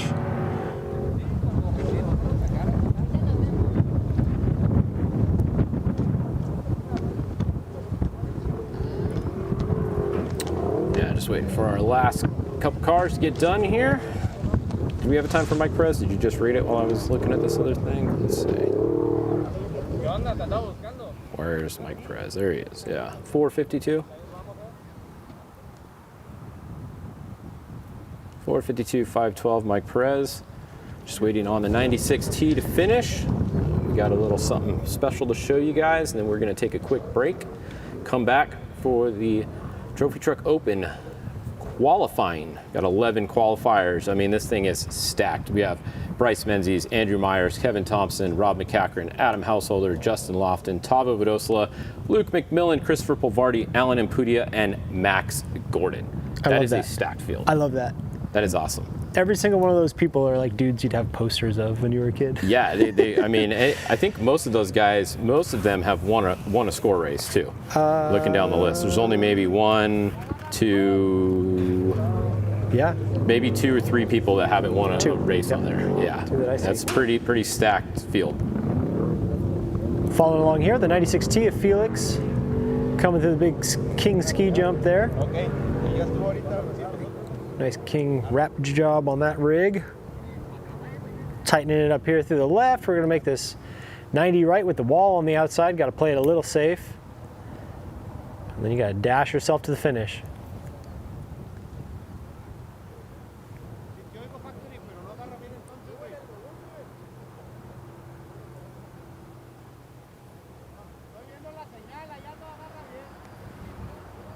Something exciting to talk about in the second group will be the first time we see a Gen 2 Mason on a racing track. It will. It's very exciting. Very exciting. Stay tuned. For us. That will be coming up. The number 46 Paul Wheel, actually. I take that back, Rob McCachran. We will explain that in a little bit. Correct. It is not Rob McCachran entry. Rob McCachran will be driving, but it is now the 46 Paul Wheel. That is exactly why you don't want to go outside right there. Stuck in the sandbox. Now you gotta move and groove yourself all the way to the finish.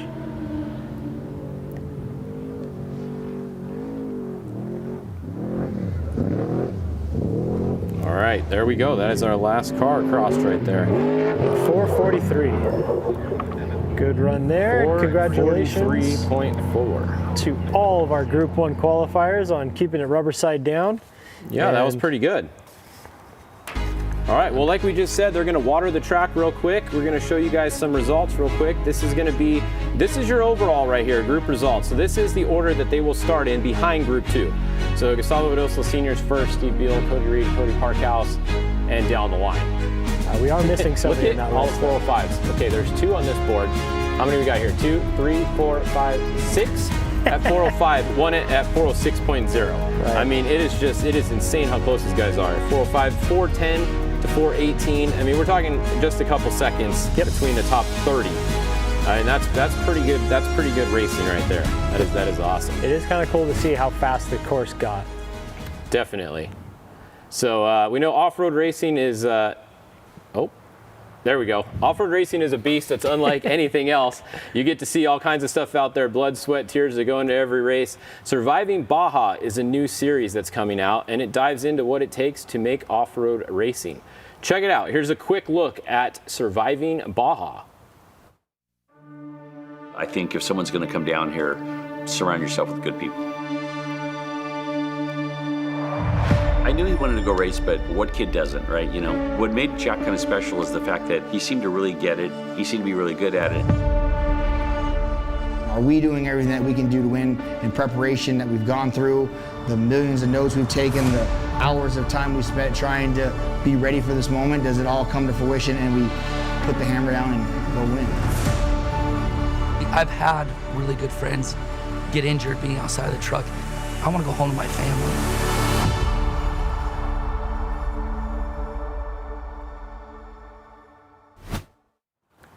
All right, so seasons 1 and 2 of Surviving Baja are available. You can find it on Tubu, Roku, and Apple TV, so go check that out. But don't go anywhere. We're going to take a short break. Come back at 11:45 or so, and we will be back for live qualifying of the Trophy Truck Open class. You're not going to want to miss it, right? It's Don't miss it. Don't miss it. Don't miss it. We'll be back just in about 15 minutes. Come back. They're going to do their warm-up lap right now. You're not missing any time lapse. If you see a car going, it's just a warm-up lap. Don't worry. We'll be back for you to bring you all the coverage from the Method Race Wheels Baja 500 Qualifier for Saturday. See you guys just in a few minutes.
Best views are earned. This is the BF Goodrich All-Terrain KO3. BF Goodrich, what are you building for? Over 25 years of off-road racing dominance. Proprietary patented race technology. Proudly made in the USA. Unparalleled customer service and support. The choice of champions. King Shocks, the leader in off-road shock technology. Here's what we'll say about the road to greatness. The name Ford is synonymous with desert racing. You gotta keep pushing. The desert's not gonna let up. It sure isn't paved. It's a challenge just to finish.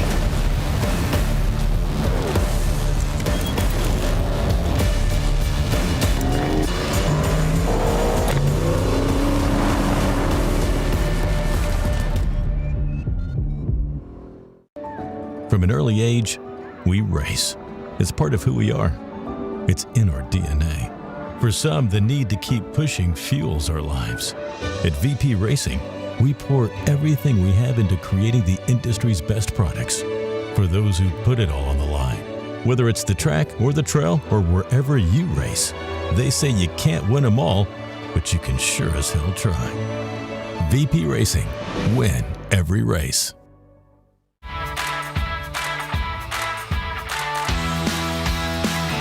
Hey Nick, can you hear me? Oh yeah. I might have to change the rear sprocket.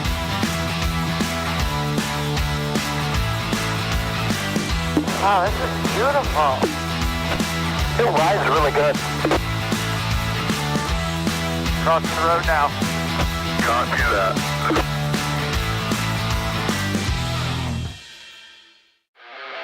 It starts with a line, a choice, a commitment to the surface beneath you, on the street, track, or way off the map. We don't just build tires, we build an unfair advantage. From short course carnage to the wide open throttle of Baja, we've proven it in places where the weak don't survive. Built for every track, every trail, and the terrain in between. Maxxis tires tread victoriously. No matter what you drive, Optima brings power that never quits. Red Top and Yellow Top AGM or Orange Top Lithium deliver for your ride. Tested and trusted by the best. Optima, the ultimate power source.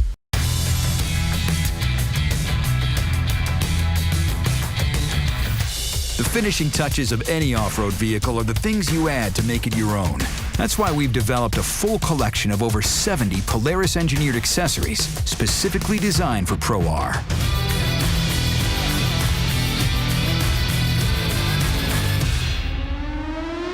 Polaris. Think outside. People think I get f***ed all the time. Yeah, they're right. I get f***ed whenever I want. Nah, man, nobody likes it slow. I like to get f***ed fast. I've gotten f***ed in my bed, in the office, and one time in a car. My boys and I got f***ed last week. What? Not at the same time? Of course we get f***ed every now and again. It's good for us, especially at our age.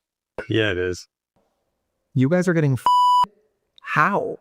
Get funded today with Warbucks. It's trader funding made killer.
Hey, if you're looking for some good dirt in the off-road industry, what's happening in the racing, all the different classes, check out Score Journal. They're always covering all the different aspects and the current events and giving tech tips. Hey, Score Journal. It's the best way to get your news, get your information, catch up on all the off-road gossip. I want to remind you guys, take a look and give a read to the Score Journal. the best place to pick up any news that's going on down here in Baja.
Hey, if you're looking for some good dirt in the off-road industry, what's happening in the racing, all the different classes, check out Score Journal.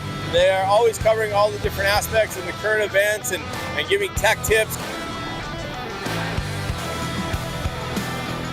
Hey, Score Journal. It's the best way to get your news, get your information, catch up on all the off-road gossip. I want to remind you guys, take a look and give a read to the Score Journal, the best place to pick up any news that's going on down here in Baja.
Somewhere in the world, there's a place where every corner holds a new discovery. Want to find out? Here, comfort isn't measured by extravagance, it's measured by the purity of authenticity. What seems simple on these streets is a symphony of flavors at every turn, where history is served on a plate and the most revolutionary experiences are tasted one bite at a time.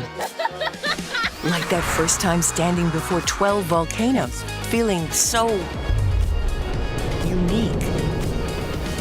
Or those giants in the middle of the desert who have waited thousands of years just to keep sharing their story with you.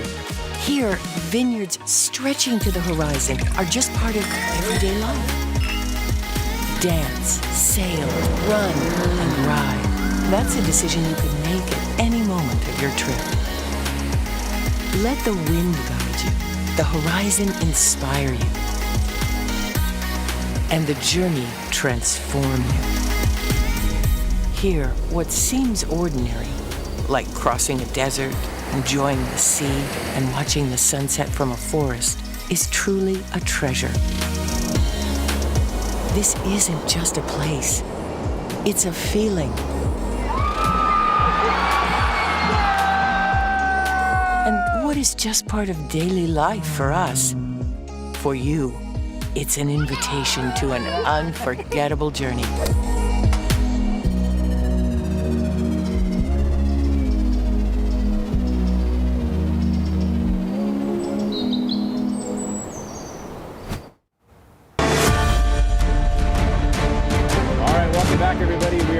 Method Race Wheels Baja 500 qualifying today. I am Austin Fish Farner, joined by Nick Isenhouer. Hello. And we had a quick break, and we are just about ready to go racing. Literally within 2 minutes here, less than 2 minutes, we're going to be back. So you can see, we'll put on the start line camera in a second here, and any minute, Bryce Menzies is going to be going off the line. Bryce is going to be our first in the Trophy Truck Open. It's the main Trophy Truck class. Now, this class, you can enter an all-wheel drive or a two-wheel drive. Correct. It's unlimited. It's unlimited. It's not a all-wheel drive only class. We do have one truck that entered in a two-wheel drive, and that is Ryan Arciero. However, he did not race the prior race in this class, so he doesn't get to qualify today. Unfortunately. So he's going to start at the back of this pack, which is 11. There's 11 of these qualifiers going to go right now, so your 12th starter on Saturday is going to be Ryan Arciero by default. If you have a problem today on your qualifier, you go to the back of your class, not the back of everyone in the qualifier, the back of your class. Just your class, yep. So that's how that works. And here we go. We can see this is Bryce Menzies along with Orrin Anderson in the car. He is teamed back up with Andy McMillan once again now. And they will be splitting this race, correct? I believe so, yes. Yep. Andy's going to be doing the second half. We got Bryce in there obviously starting because he's qualifying. Whoever qualifies in the truck does have to start the race. So that's how that works. So cool to see them back together. They've won a Baja 1000 before. Right. They've won some races, so it's good to see them back and good to see Andy back down there. Unfortunately, Andy's not here with us. That's what I was going to say. Commentating good for them, bad for us. Bad for us, yeah. Here we go, 5 seconds. 4, 3, 2, 1. Here we go. Bryce Menzies is live on course. All right, so our fastest qualifier earlier was 3:45, and that was Ricky Johnson driving the Gustavo Badosola truck. Very similar vehicle to what we're seeing right now with Bryce Menzies driving. Yep. Let's see, do we have in-car audio? We do. Let's listen in.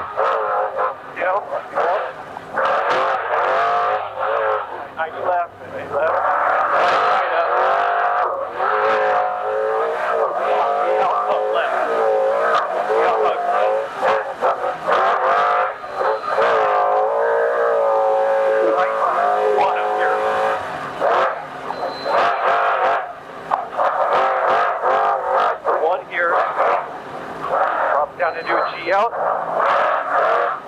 Straight up. Right off the left danger. Nice up the press. Nice up left here.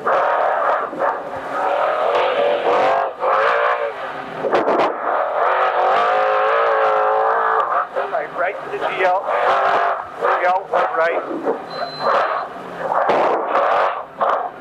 One left off camera, one left off camera. Light right.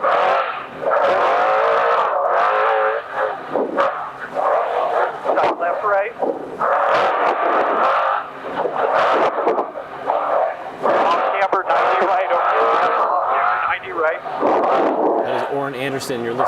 live in the truck with Bryce Menzies. You'll hear him kind of guiding Bryce through all these corners, not just telling him what's going on, but kind of helping direct him in the driver's seat as well, keep him balanced and focused on what's ahead. Yeah, it's pretty cool to be able to watch all this live.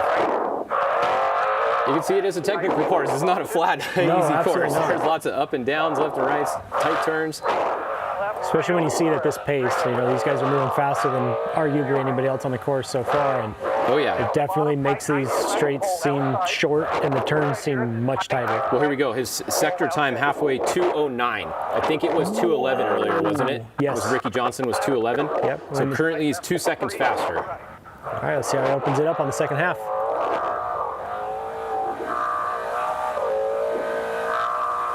Yeah, second half of this course is a lot faster than the first half, a little less technical. There he goes. It's a good line. That's the same line we saw Abdali take earlier, I think.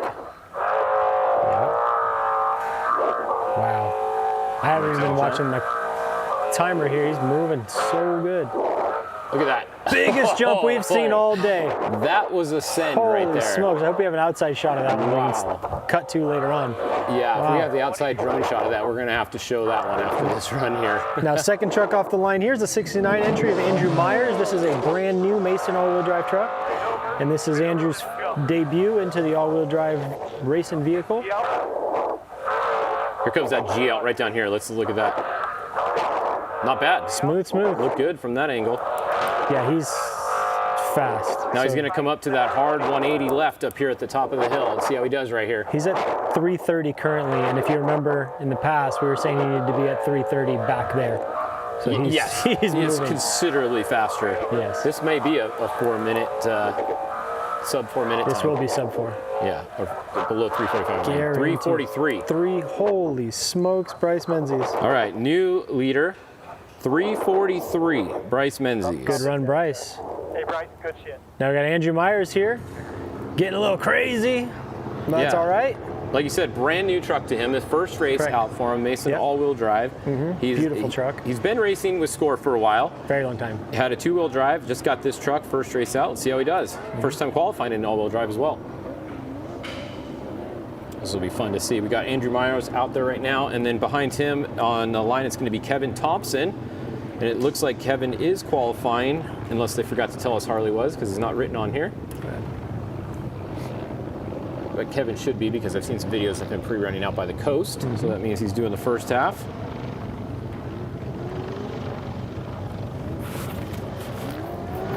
Solid run here by Andrew Myers so far. Yeah, I mean, Bryce being first off the line, that's pretty much one of our guesses for top qualifiers. Correct. So someone's going to have to put down less than a 343. It's going to be tough to beat that time. See that pretty carbon body there in the sunlight. Wow, that's a good looking race car. Yeah, it's really fun to watch the all-wheel drives out of the corner, like we were talking about earlier, how much they pull. Just the speed that you can carry. You know, going down the straightaways, top end speed is not any faster. They're not any faster. They're maybe even slower. But the speed out of the corners is where you make up all that time. Correct. We've got a sector time here for Andrew Myers at a 224. 224. All right, so a little bit off pace, but first time out in the truck. It's definitely going to be a learning curve. Yeah, I wouldn't expect him to set the fast qualifier in the first time qualifying a new truck. Here off the line now, we've got the number 70 entry of Kevin Thompson, another Mason all-wheel drive truck.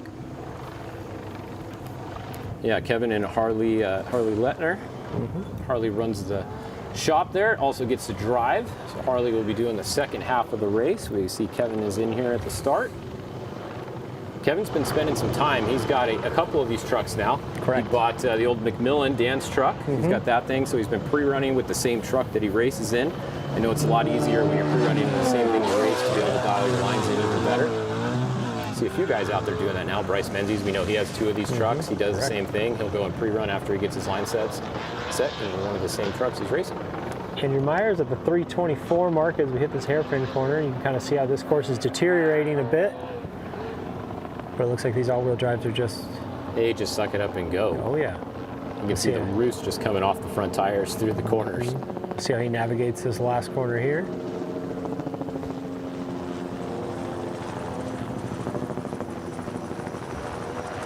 And then next on the line, we got Kevin Thompson out there, but we'll have the number 11 entry of Rob McCachran, which I believe is running a different number. Yes. So the rule is actually, in order to be able to qualify, you have to race the prior race, or the truck does, and the number. The truck and the number have to race the prior race. So Rob McCachran in the 11 did not race in this class. He raced the two-wheel drive class. Correct. So if Rob was going to be able to qualify in this class, he wouldn't have been able to because he didn't race the last race in this class. So they've now changed the truck to the 46 of Paul Wheel. So next Correct. off the line should be a 46. I don't know if they've actually changed the number on the truck yet or not physically, but it's going to be 46. Paul Wheel is going to be the driver of record. Yeah, and that's going this, to be off the line next. And they are piloting the brand new Gen 2 Mason all-wheel drive truck, which is very exciting to see on the track. Fish and I both got the chance to see it down in Placer City doing some testing. Very pretty truck, very well thought out. Robert and Neil have done an amazing job, and their whole crew. It's definitely an amazing machine, so it's going to be great to see them get that truck sorted out and figured out and become a contender. Okay, so they're going to go later, it sounds like. It sounds like Adam Householder is probably going to be next. Oh, okay. They're going to take a rear start in qualifying, possibly. So, we got a sector time for Kevin Thompson here in a second. Should be right about here. He's running a good, clean pace. A 2:16 for Kevin Thompson. A great run there. Yeah, well, whereas Bryce was a 2:09, so a little bit behind Bryce. I mean, it's going to be hard for anybody to beat Bryce, though, honestly. Absolutely. I mean, there's a couple guys on here that could, but he's fast. Yeah, when Bryce locks in, he moves, man. Yeah. I didn't hear Bryce say anything during the qualifying, so that's probably good, right? Like if the driver's not like saying that they messed up or yelling or cussing or something, it's probably good. And I didn't hear any cussing or anything coming from Bryce's side, so he's probably pretty happy with his run. So we'll see here in a second who this is off the line. Like Fish is saying, we're thinking it's going to be the 24 of Adam Householder. You can tell right away, the shiny blue body with the orange fenders. Is it blue or purple? That's the only question. I can't tell. We'll tell you here in a minute. We're getting an Adam Householder graphic. That's Adam for you. So there we go. So this is the ex-Paul Wheel Mason all-wheel drive truck. Yes. Yeah, this is Paul Wheel's old truck. Sold it to Adam at the end of last season. Yep. Adam and his team have been working hard, getting that truck up and going and to the finish line. Did we read Andrew Meyer's time? He had a 4:06? Yeah, we didn't read it, but yeah, I wrote it down, 4:06. Okay, yep, 4:06 for Andrew Myers. Good run there. So Kevin Thompson's at a 3:40 right now. We'll see when he comes across the finish where he's at. Going good. This might be a sub 4 if he can get some traction. Yeah, it's going. Oh yeah, there we go. Kevin Thompson in with a 3:51. 3 is always good. If we start with a 3, you're doing pretty good. Yep. So, 3:51.496 for Kevin Thompson. Here's on board with Adam. You can see he's got one spare, it looks like. Looks like a lower spare in there. Yeah. We saw Kevin had no spares, I noticed. So once again, everyone's playing a little bit different weight game back there. You're allowed to do whatever you want for qualifying as far as weight with the car. You can take spares off, you can keep them on, you can run full tank, less tank, you can do whatever you want.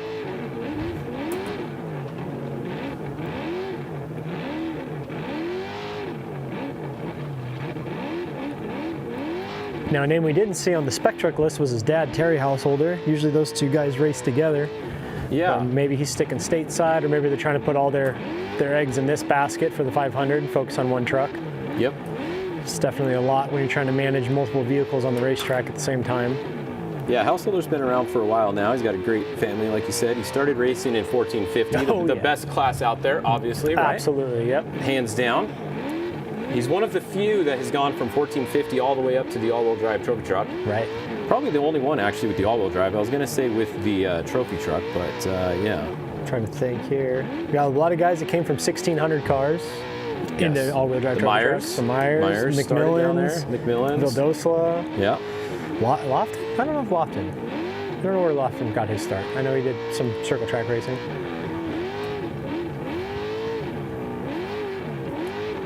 That Gibbs motor ripping through here.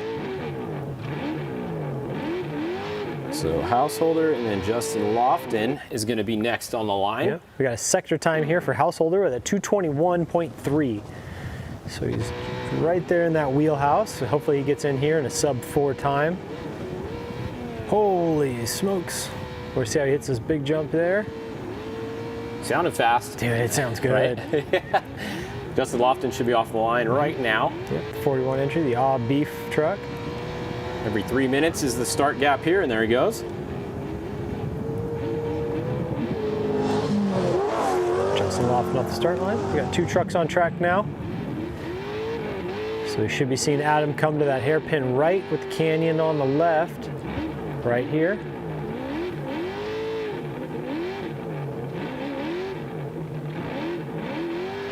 All right, with 327.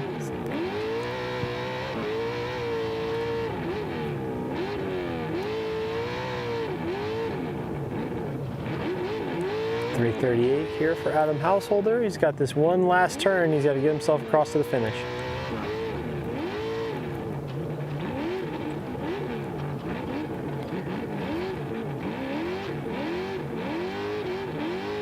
Moving some earth. Holy smokes.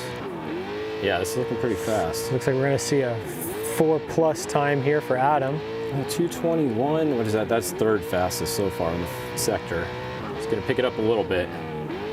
405. Okay. Another 405. I'm telling you, 405 is like the magic number today. There you go. It's insane how many trucks we've had that have a 405 time today. I think we're almost up to 10 that are within 1 second of each other. Got Justin Lofton out here, about 1.5 minutes out on track, and then after him we're going to see the 21 entry of Tavo Vildosola. Now Tavo's one to keep an eye on to put down a fast lap. Whoa, there it is. Biking it up a little bit. Stay on the gas and go with it. Lofton's actually settled down over the years a little bit. I used to call him light switch. You know, he didn't have a throttle pedal in there. He just had a switch. It was just off and on. And he was always super exciting to watch. And he was either checkers or wreckers. Correct. But he's, you know, he's tamed it down a little bit now. Yep. And he's fast. It's fun to watch out here. It's an old Serapis truck that was originally built by Mason, sold to Steve Serapis. Mm-hmm.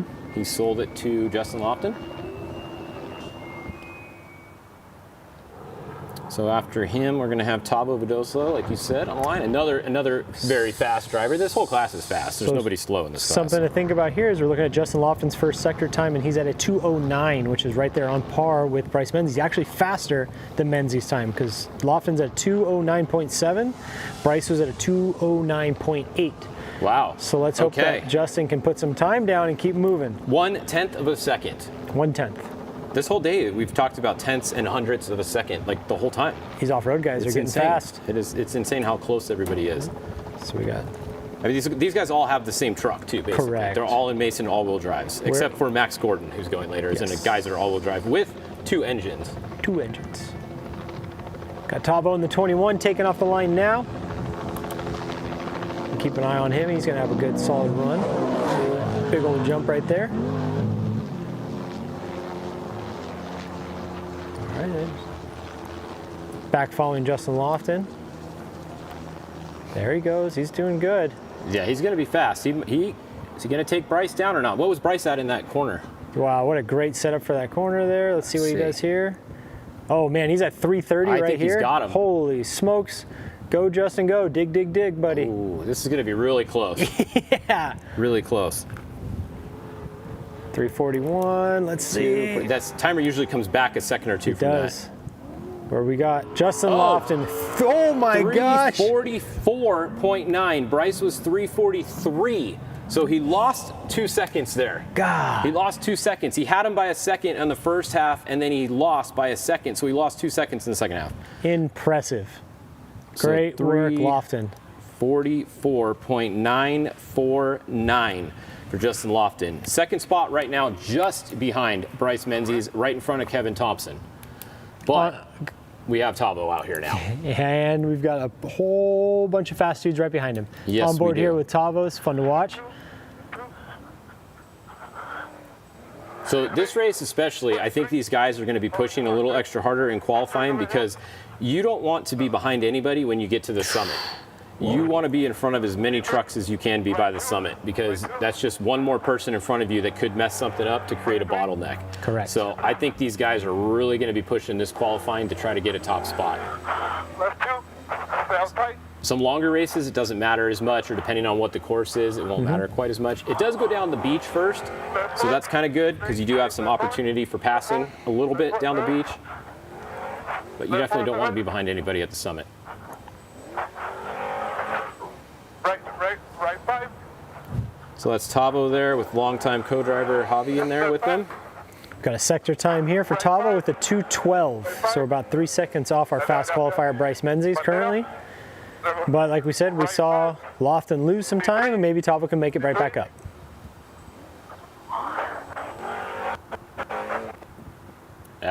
Trees, take out the Starlink. Every time. There we go, get out of the trees. Go, go, go. Next off the line should be the 83 of Luke McMillan. Who was Luke McMillan didn't used to like to qualify fast, right, or up front, right? He kind of wanted, he even said that multiple times, he didn't really want to be first. Right. I think he wants to be first. Right. Yeah, especially after San Felipe. Yeah, the last couple times Luke's picked it up. I think he's going for it now. Whoa, that was a huge jump by Tavo down there in the right corner. I saw Sky for a long time. Here we got the 83 truck of Luke McMillan off the start line. Got Jason Duncan, longtime co-driver, in there with him as well. These are the top drivers in the sport, and they are that way because of the co-drivers that they have with them. These guys have some of the best co-drivers out there. They can change a tire in less than a minute. Some of these guys are down around 45 seconds now for changing a tire, which is insane. So big shout out to all the co-drivers helping these drivers look good out there. Oh, Tavo going in the sand pit. Yeah, he went a little wide there. That's going to cost him. He's got to put the transfer case in 4 low, get himself out of there. Definitely going to cost a few seconds. This is going quick. We're already over halfway through our qualifiers here. Well, we've been on for 15 minutes. And we got time here for Tavo with a 3:46. Okay, so third place for Tavo. Great run there. Okay, we got Luke McMillan out on track. 3:46.119. Tavo Badosa just behind Justin Lofton, right in front of Kevin Thompson. There we go, following Luke McMillan here. Let's see.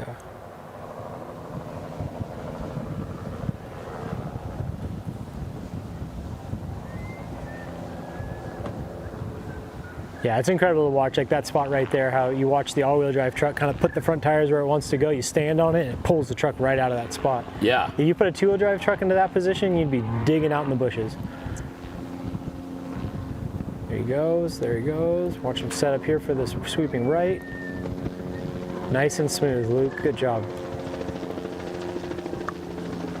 There he goes, he's gonna set up here for this left. These guys have been cutting this corner tighter and tighter every turn. There we go, smooth and fast. All right, looking pretty good. Right at the 2-minute mark here for Luke. We're gonna see what his sector time is. He's got about 8 seconds. Yeah, so far our sector time was 2:09 for Bryce Menzies. So and also Justin Lofton was 2:09. Both of them were right there. So we should be right here for Luke if he's on it.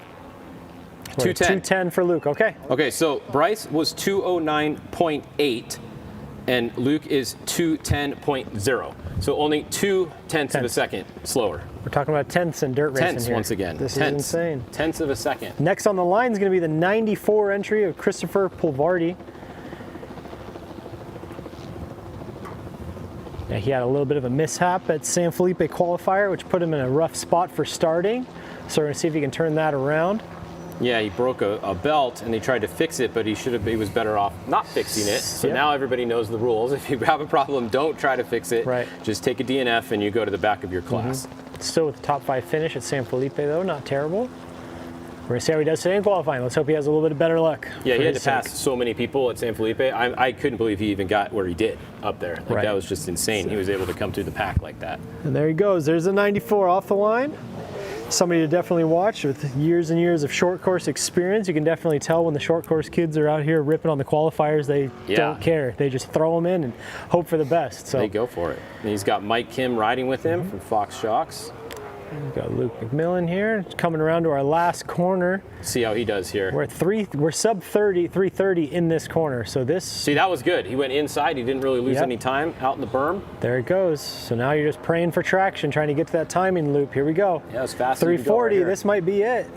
What's he got to beat? Holy 343? smokes. Oh, I think he's got him. He just sailed all the way to the flat. Has he got him?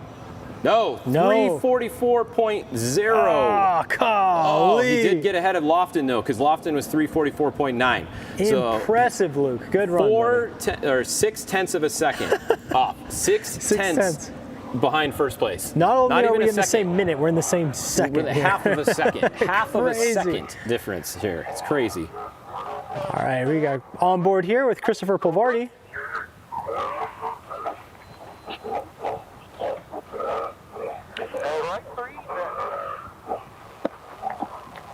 Oh.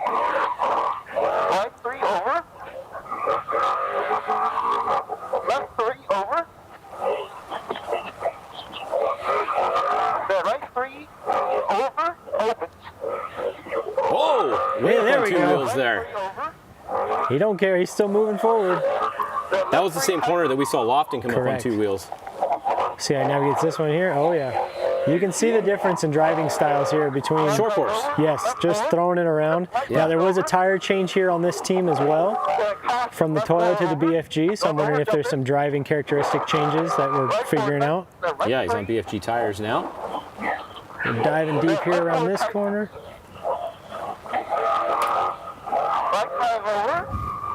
Alan Impudia is going to be on the line next. That's going to be a very exciting one to watch.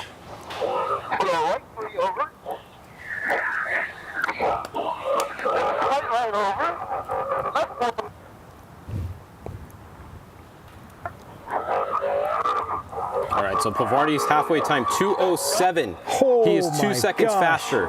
2:07.5. Bryce was 2:09.8. Yep. This So is he's impressive. 2 seconds ahead. All right, Christopher, let's see what we can do. On a sick one. If he can keep that pace up, he's going to be our new leader and first off the line so far.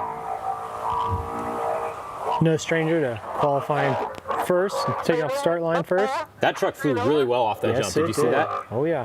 Pretty level. Into the ditch here. We're going to make this tight right here with the wall on the outside. Keep it collected. And, oh, man, we're at 3 minutes around this corner. Oh, that is we are low. 20 seconds faster than any other truck. There goes Impudia. Impudia off the line here. He's going to be another one to watch. Alan Impudia. Polvardi with a 3:15. Oh, my gosh.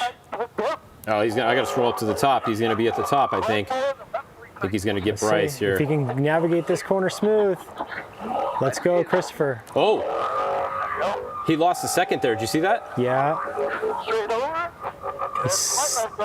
I think he's still going to have Bryce. He might, but he definitely lost a little bit 40, right there. Yep, there he is. Christopher Polvardi, our new top qualifier, with a 3:39. Wow, 3:39. That is 4 seconds faster than second place right now. Earlier today, you and I discussed whether we'd see a 3:30. 3:30. We got pretty close. Crazy. I mean, that was kind of our guess, right? 3:30. So I'm not surprised to see a 3:39. Fantastic run, Christopher. Holy smokes. Yeah, it was just height. Okay, it looks like we're being told Impudia had an issue for a second and he stopped on course, but you can see he is going again here. So not sure what happened with Impudia. Missing a... No. Is he missing something? Nope. I wonder what we stopped for. I don't know. Stopped on course currently. That's what you're hearing, huh? Not currently. He stopped and then he got going again. Huh. That's what I was just told. Right, for arrive. Settle G out. Left 3 tight over right. We'll see if his halfway time is way off or not, if that's true. Should be coming up here in the sector if he's on pace. Exit, right 3 tight over rise. Left 180.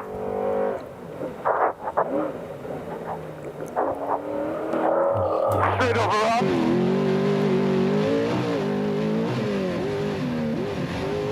It does appear. Is he off? Let's see.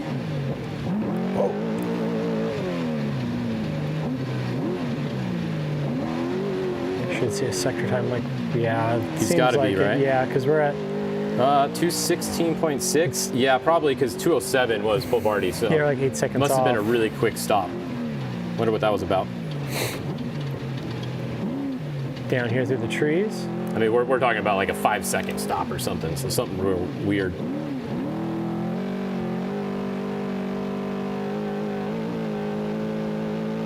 Next off the line is going to be Max Gordon in the Geyser all-wheel drive, 2-engine, 2-transmission, 2-of-everything vehicle.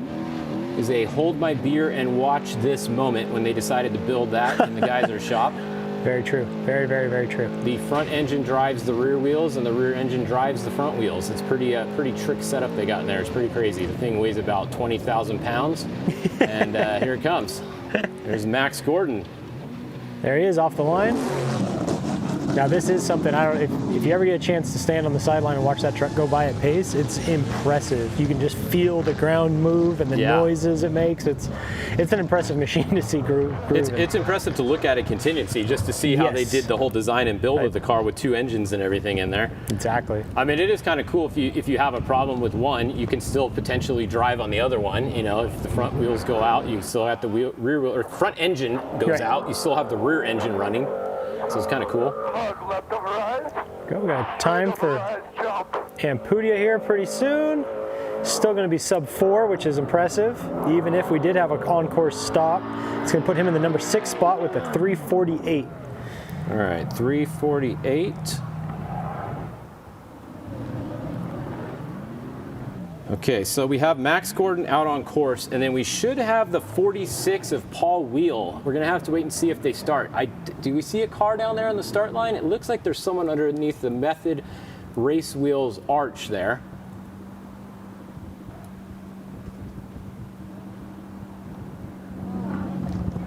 Yeah. So we should be seeing our last car start in about 1.5 minutes. Max Gordon is about 1 minute and 30 seconds into his run, and they go every 3 minutes. Max putting down a pretty solid qualifier so far. Yeah, Max is fast. He hasn't really qualified in Trophy Truck very often. This may be his first one. Did he qualify? I forget if he qualified at San Felipe or not. I know he's been qualifying stateside, but I'm not sure about down south. Mexico? I'm not sure in the Trophy Truck. Cool to see Max out here with his dad, Robbie, of course. Learning from one of the best. Clyde Stacy puts him in his truck here. Clyde must be a pretty nice guy. Seems like it. Should see a sector time here. Let's see what we got. Max Gordon with the 212. Okay. So that puts him right there on pace with Tavo. Fifth spot. See if you can turn it up in the second half here. I mean, you know these guys are getting fast when we're talking about Tavo being in 5th place. Right. Like, Tavo's not usually in 5th place. And he didn't have a bad run. You know, he had 346. Like, it's not even a bad run. These other guys are just driving so fast now, it's insane.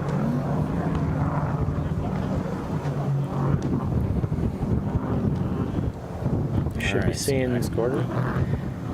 If we're gonna have, here we go. On board here with the 46 of Paul Wheel, piloted by Rob McCachran. This is that Gen 2 Mason all-wheel drive truck, sponsored by Drink Weird. Yeah, this is going to be fun to watch. I know Paul's season got off to a bit of a rocky start in San Felipe, but there's a clear path forward now for Rob McCachran as he goes off the line. First time this truck has been entered in a race. Brand new Mason all-wheel drive Gen 2. Piloted by one dude that's probably got more. Oh, where are we going, Rob? Little hot. Okay. That's one way to get started. Coming in hot. Let's see what this truck can do. This truck is pretty awesome. If you guys haven't seen it, the rear suspension is a total work of art, something that's never been tried before. It has 2 diffs. They're out on each side. It's got portals in the rear, basically. It's got just a bar instead of a rear end. It's just a bar that holds it together in the back. 2 drive shafts going back to each diff. So you don't have to worry about rocks. There's no low-hanging diff or anything. It's just pretty awesome. They've had a couple little problems with it out in testing, so they're hoping they've got those dialed. But I mean, for a brand new car. Right. And it's not even, let's be real here. It's not even just a quote unquote brand new car. This is a brand new design of all types and shapes and everything. There's a brand new line on that corner.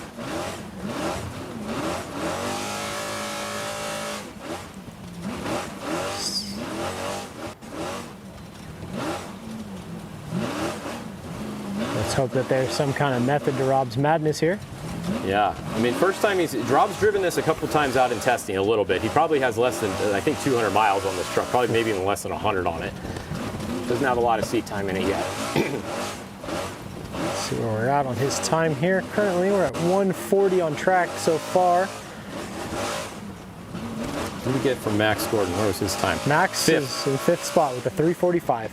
345.467. So 5th spot. Good job, Max. 5th spot for the number 5 truck. It's got to be good luck, right? Yeah, right? 5 for 5. Sounds like a Wendy's special. 5 for 5. All right, Rob McCachran here coming through the sector marking. Should populate here. We're at a 212, which puts him right there on pace with Max and Tavo. Still respectful.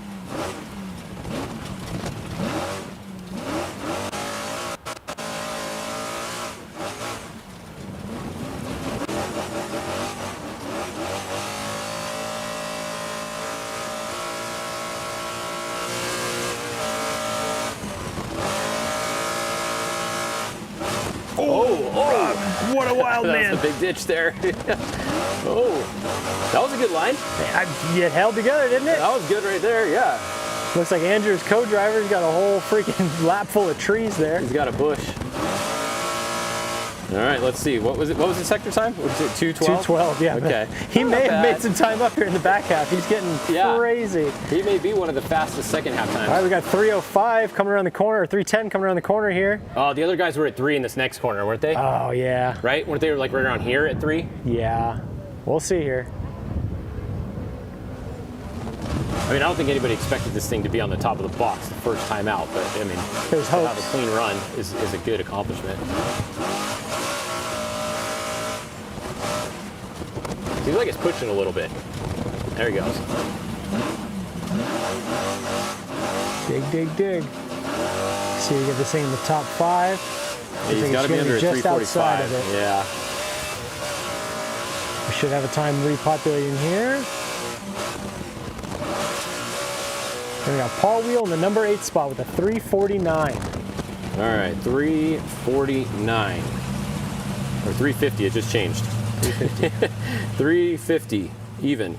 3500. All right, well, it completed its first lap around the course. That's good. Yep. So we will we'll wait here and get a official leaderboard, but it does look like Christopher Polvardi is going to be our unofficial leader. Correct. What do you think, Nick? Yeah, I think so. I'm going to give it to him. Yeah, I mean, as long as there was no VCPs missed. No, I mean, no we got penalties. 339, 343, 344, 344. Very fast. Yeah. Christopher Polvardi definitely put down a heater of a lap. He did. Menzies. No, Luke, congratulations, Christopher. Fast. I mean, he won the Baja 1000. He's fast. He's had a couple little issues on runs here or there. When he doesn't, he's always up at the top. Very much so. Yeah. Very, very good run here. Solid unlimited truck qualifier going on here. Trophy truck qualifier. Yeah. Great times, great trucks, no issues, nothing crazy. I think we're going to be able to. Here's the leaderboard. So Christopher Polvardi won. Menzies, McMillan, Lofton, Gordon in the 5th spot for number 5. Vidosla and Pudia, Paul Wheel, Rob McCachran, Kevin Thompson, Adam Householder. That's your top 10. Fantastic. So there you go. And then 11th is going to be Andrew Myers. And then 12th is going to be Ryan Arciero. That will be your top 12 starting order on Saturday. Correct. Then everyone from earlier will be 13th on. Correct. So Jurgensen will be your 13th. So we have Polvardi and Luke live. I think we're going to throw it down to Wes. Wes, what do you got down there? You got our overall winner today? Let's hear what they have to say. Yeah, so I've got Christopher Polvardi right here. So talk about how that run went for you. Man, that was tough. You know, like I kind of, you watched it, you drove it, and you're like, this isn't too bad of a course overall. Like, it's pretty straightforward, but running at speed was a whole different ball game. I was really struggling the first half, trying to keep the thing on the road, made a few mistakes, but then the second half I was like, man, I got to turn it up, and then I was kind of overdriving it. But overall, super happy. First time really driving the BFGs like that. I have less than 100 miles on BFGs in my entire life. So yeah, it was good. Super happy, you know, come out swinging. I think it's going to be an exciting race day. Yeah. Well, I mean, you threw it down there. You did good on it. How do you feel being, first off the line, having clean air? Is that going to be an advantage for you, or what are your thoughts? Yeah, I think it's good. I like setting the pace. After the 1,000, I think it was a good learning curve of what it's like to be up front. Yeah, so I'm happy with it. I think for this type of course, playing it smart in the beginning, it's so fast in the beginning, and then it gets really technical. So my goal would just to be to try to keep it moving all the way to summit, and then after this, get through the summit, and then we can figure out the rest there. But overall, yeah, I mean, I know probably the next question is, I'm going to beat you to it. Can I make it past 3 corners? Yeah, Baja 500 last year. So yeah, I mean, that's my main goal. Keep this truck going forward, and I think once we do that, we're right where we want to be. All right. You guys got any questions back at the studio for him while we got him here?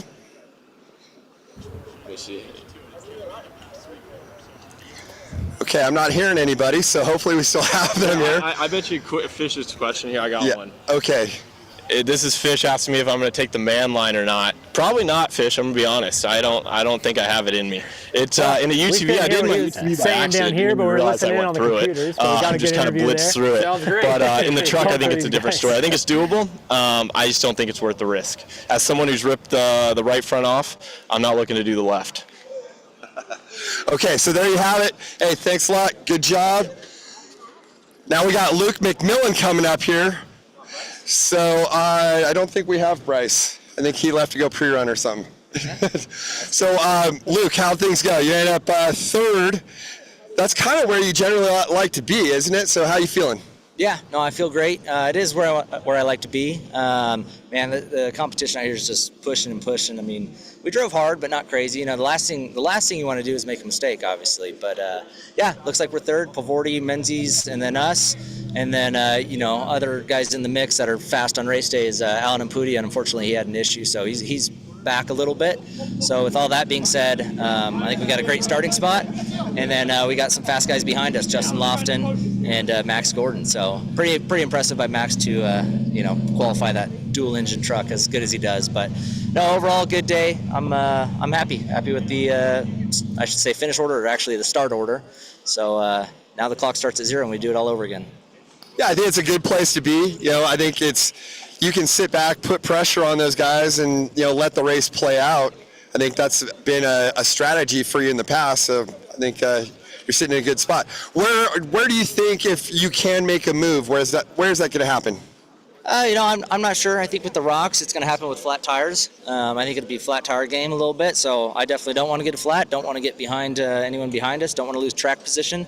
And I think the first half of the race, it's more important to make sure you don't lose track position than it is to gain track position. Because I want to get over the crossroad, I want to get over the summits, start seeing what we need to do in the summits, drop down the desert, and just get back over that second summit. But really it's, I always say it, I think I want to make it to the last 100. I want to be in the fight there. And the last 100, if there's a race to be had, I'm ready to go. Okay. All right. Well, good luck to you, man. Thank you for coming by and talking to us, and great job today. Right on. Thank you. Okay, we got one more driver that I think we want to talk to here. Alan, you got a second? So, Alan obviously, he's had back-to-back #1 plates and had an issue here in qualifying. So let's hear exactly from him what happened there. So what happened? Yeah, everything was going great until after the second turn, went to shift to second gear and it just went into false neutral. And we just basically had to come to a complete stop and try to figure it out. Then it went back into gears and we had to send it a little bit harder than we wanted to try to make up some time and not be towards the very end of the class. So I think we ended up at 7th or something. So definitely didn't make it easy on myself, but Saturday is when it counts and we're going to go out, rocking and do it 100%. And these boys better watch out because we're coming. I mean, with this happening, how does this change your strategy? And now, how comfortable are you with your truck? Are you going to put a new transmission in it, or what are your thoughts? I think we're going to look at the data and just oversee it and see what happens, see if maybe I was just a little bit off the gas, and that's why it kicked into false neutral, but it clicked the gears just fine the rest of the lap. Truck feel great, and I mean, my strategy for the race is going to be, play as it comes. We're starting way far back now on 7th, so just going to play smart, and hopefully the dominoes fall in place, and we can be out in the second half and come out swinging.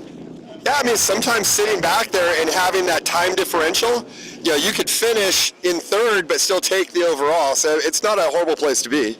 Yeah, we'll see what happens, but I know these guys will keep an eye on me, and we're going to put a good fight on Saturday, and that's when it counts. So we're excited, and we're ready to rock.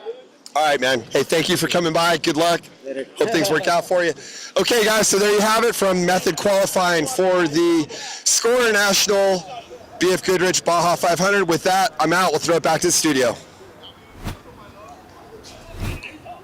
All right, well, there you go. That was our Method Race Wheels Baja 500 qualifier. I thought that was pretty exciting. I don't know about you. Super exciting. Yeah. So excited. We do have more action coming this week. I think we're going to take a quick look at our schedule. I know that tomorrow we're going to be doing contingency. And here we go. So tomorrow at 8 a.m., we will be live back here once again for Tech and Contingency all day. Saturday, 3 a.m. moto start. The live stream will start just before 7 a.m. Then the four-wheel vehicles will go off the line at 8 o'clock. We're thinking the first moto will be finished around noon, and then the first trophy truck will finish around 4:30. So that is the schedule for the BF Goodrich Score Baja 500 starting tomorrow. But that's going to do it for us here today in the studio. Me and Nick had a great time. Hopefully you guys did as well. Thanks to everybody for putting this together. Tune in on Friday, Saturday. I will also be doing my hourly updates every hour on the hour on Fishgistics, like always. And Nick, thanks for coming once again. Always here. We had a lot of fun today, and it was good. I think maybe we're going to go down and spectate one of these races and have nothing to do with you guys. We're going to turn our phones off and just go down there and be spectators one of these times. Tourists again. Yeah, we're gonna go drink some drinks on the beach, eat some food, maybe have a barbecue, just like you guys do, and have fun down there. That's what this is all about, having fun. That's it. So, all right, well, thanks for tuning in, guys. Here's a couple highlights as we sign off, but here's a look back at the day today. We will see you next time.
best views are earned. This is the BF Goodrich All-Terrain KO3. BF Goodrich, what are you building for? Over 25 years of off-road racing dominance. Proprietary patented race technology. Proudly made in USA. Unparalleled customer service and support.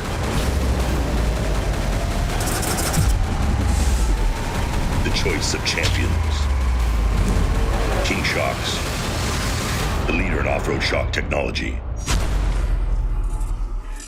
Here's what we'll say about the road to greatness. The name Ford is synonymous with desert racing.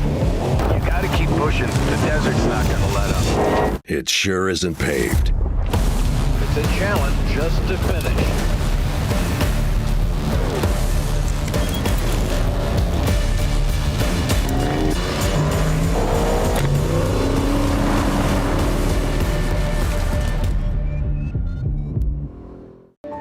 From an early age, we race.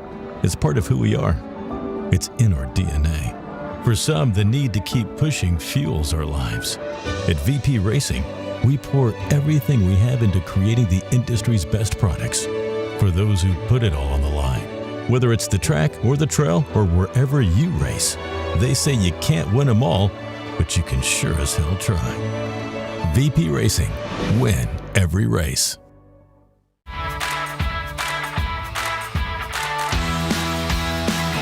Hey Nick, can you hear me? Oh yeah. I might have to change the rear sprocket.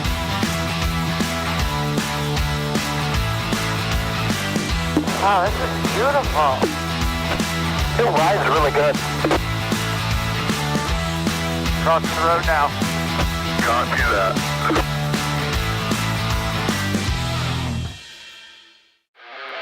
It starts with a line, a choice, a commitment to the surface beneath you, on the street, track, or way off the map.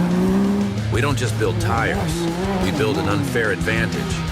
From short course carnage to the wide open throttle of Baja, we've proven it in places where the weak don't survive. Built for every track, every trail, and the terrain in between.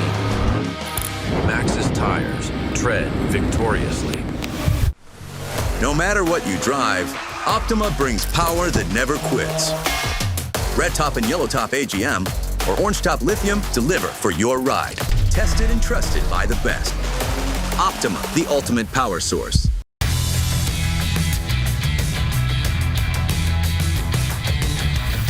The finishing touches of any off-road vehicle are the things you add to make it your own. That's why we've developed a full collection of over 70 Polaris-engineered accessories specifically designed for Pro R.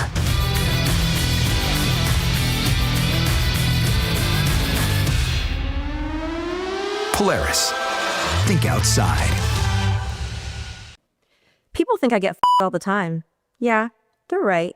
I get f***ed whenever I want. Nah, man, nobody likes it slow. I like to get f***ed fast. I've gotten f***ed in my bed, in the office, and one time in a car. My boys and I got f***ed last week. What? Not at the same time? Of course we get f***ed every now and again. It's good for us, especially at our age. Yeah, it is. You guys are getting f***ed? How? Get funded today with Warbucks. It's trader funding made killer.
Hey, if you're looking for some good dirt in the off-road industry, what's happening in the racing, all the different classes, check out Score Journal. They are always covering all the different aspects of the current events and giving tech tips. Hey, Score Journal. It's the best way to get your news, get your information, catch up on all the off-road gossip. I want to remind you guys to take a look and give a read to the Score Journal, the best place to pick up any news that's going on down here in Baja.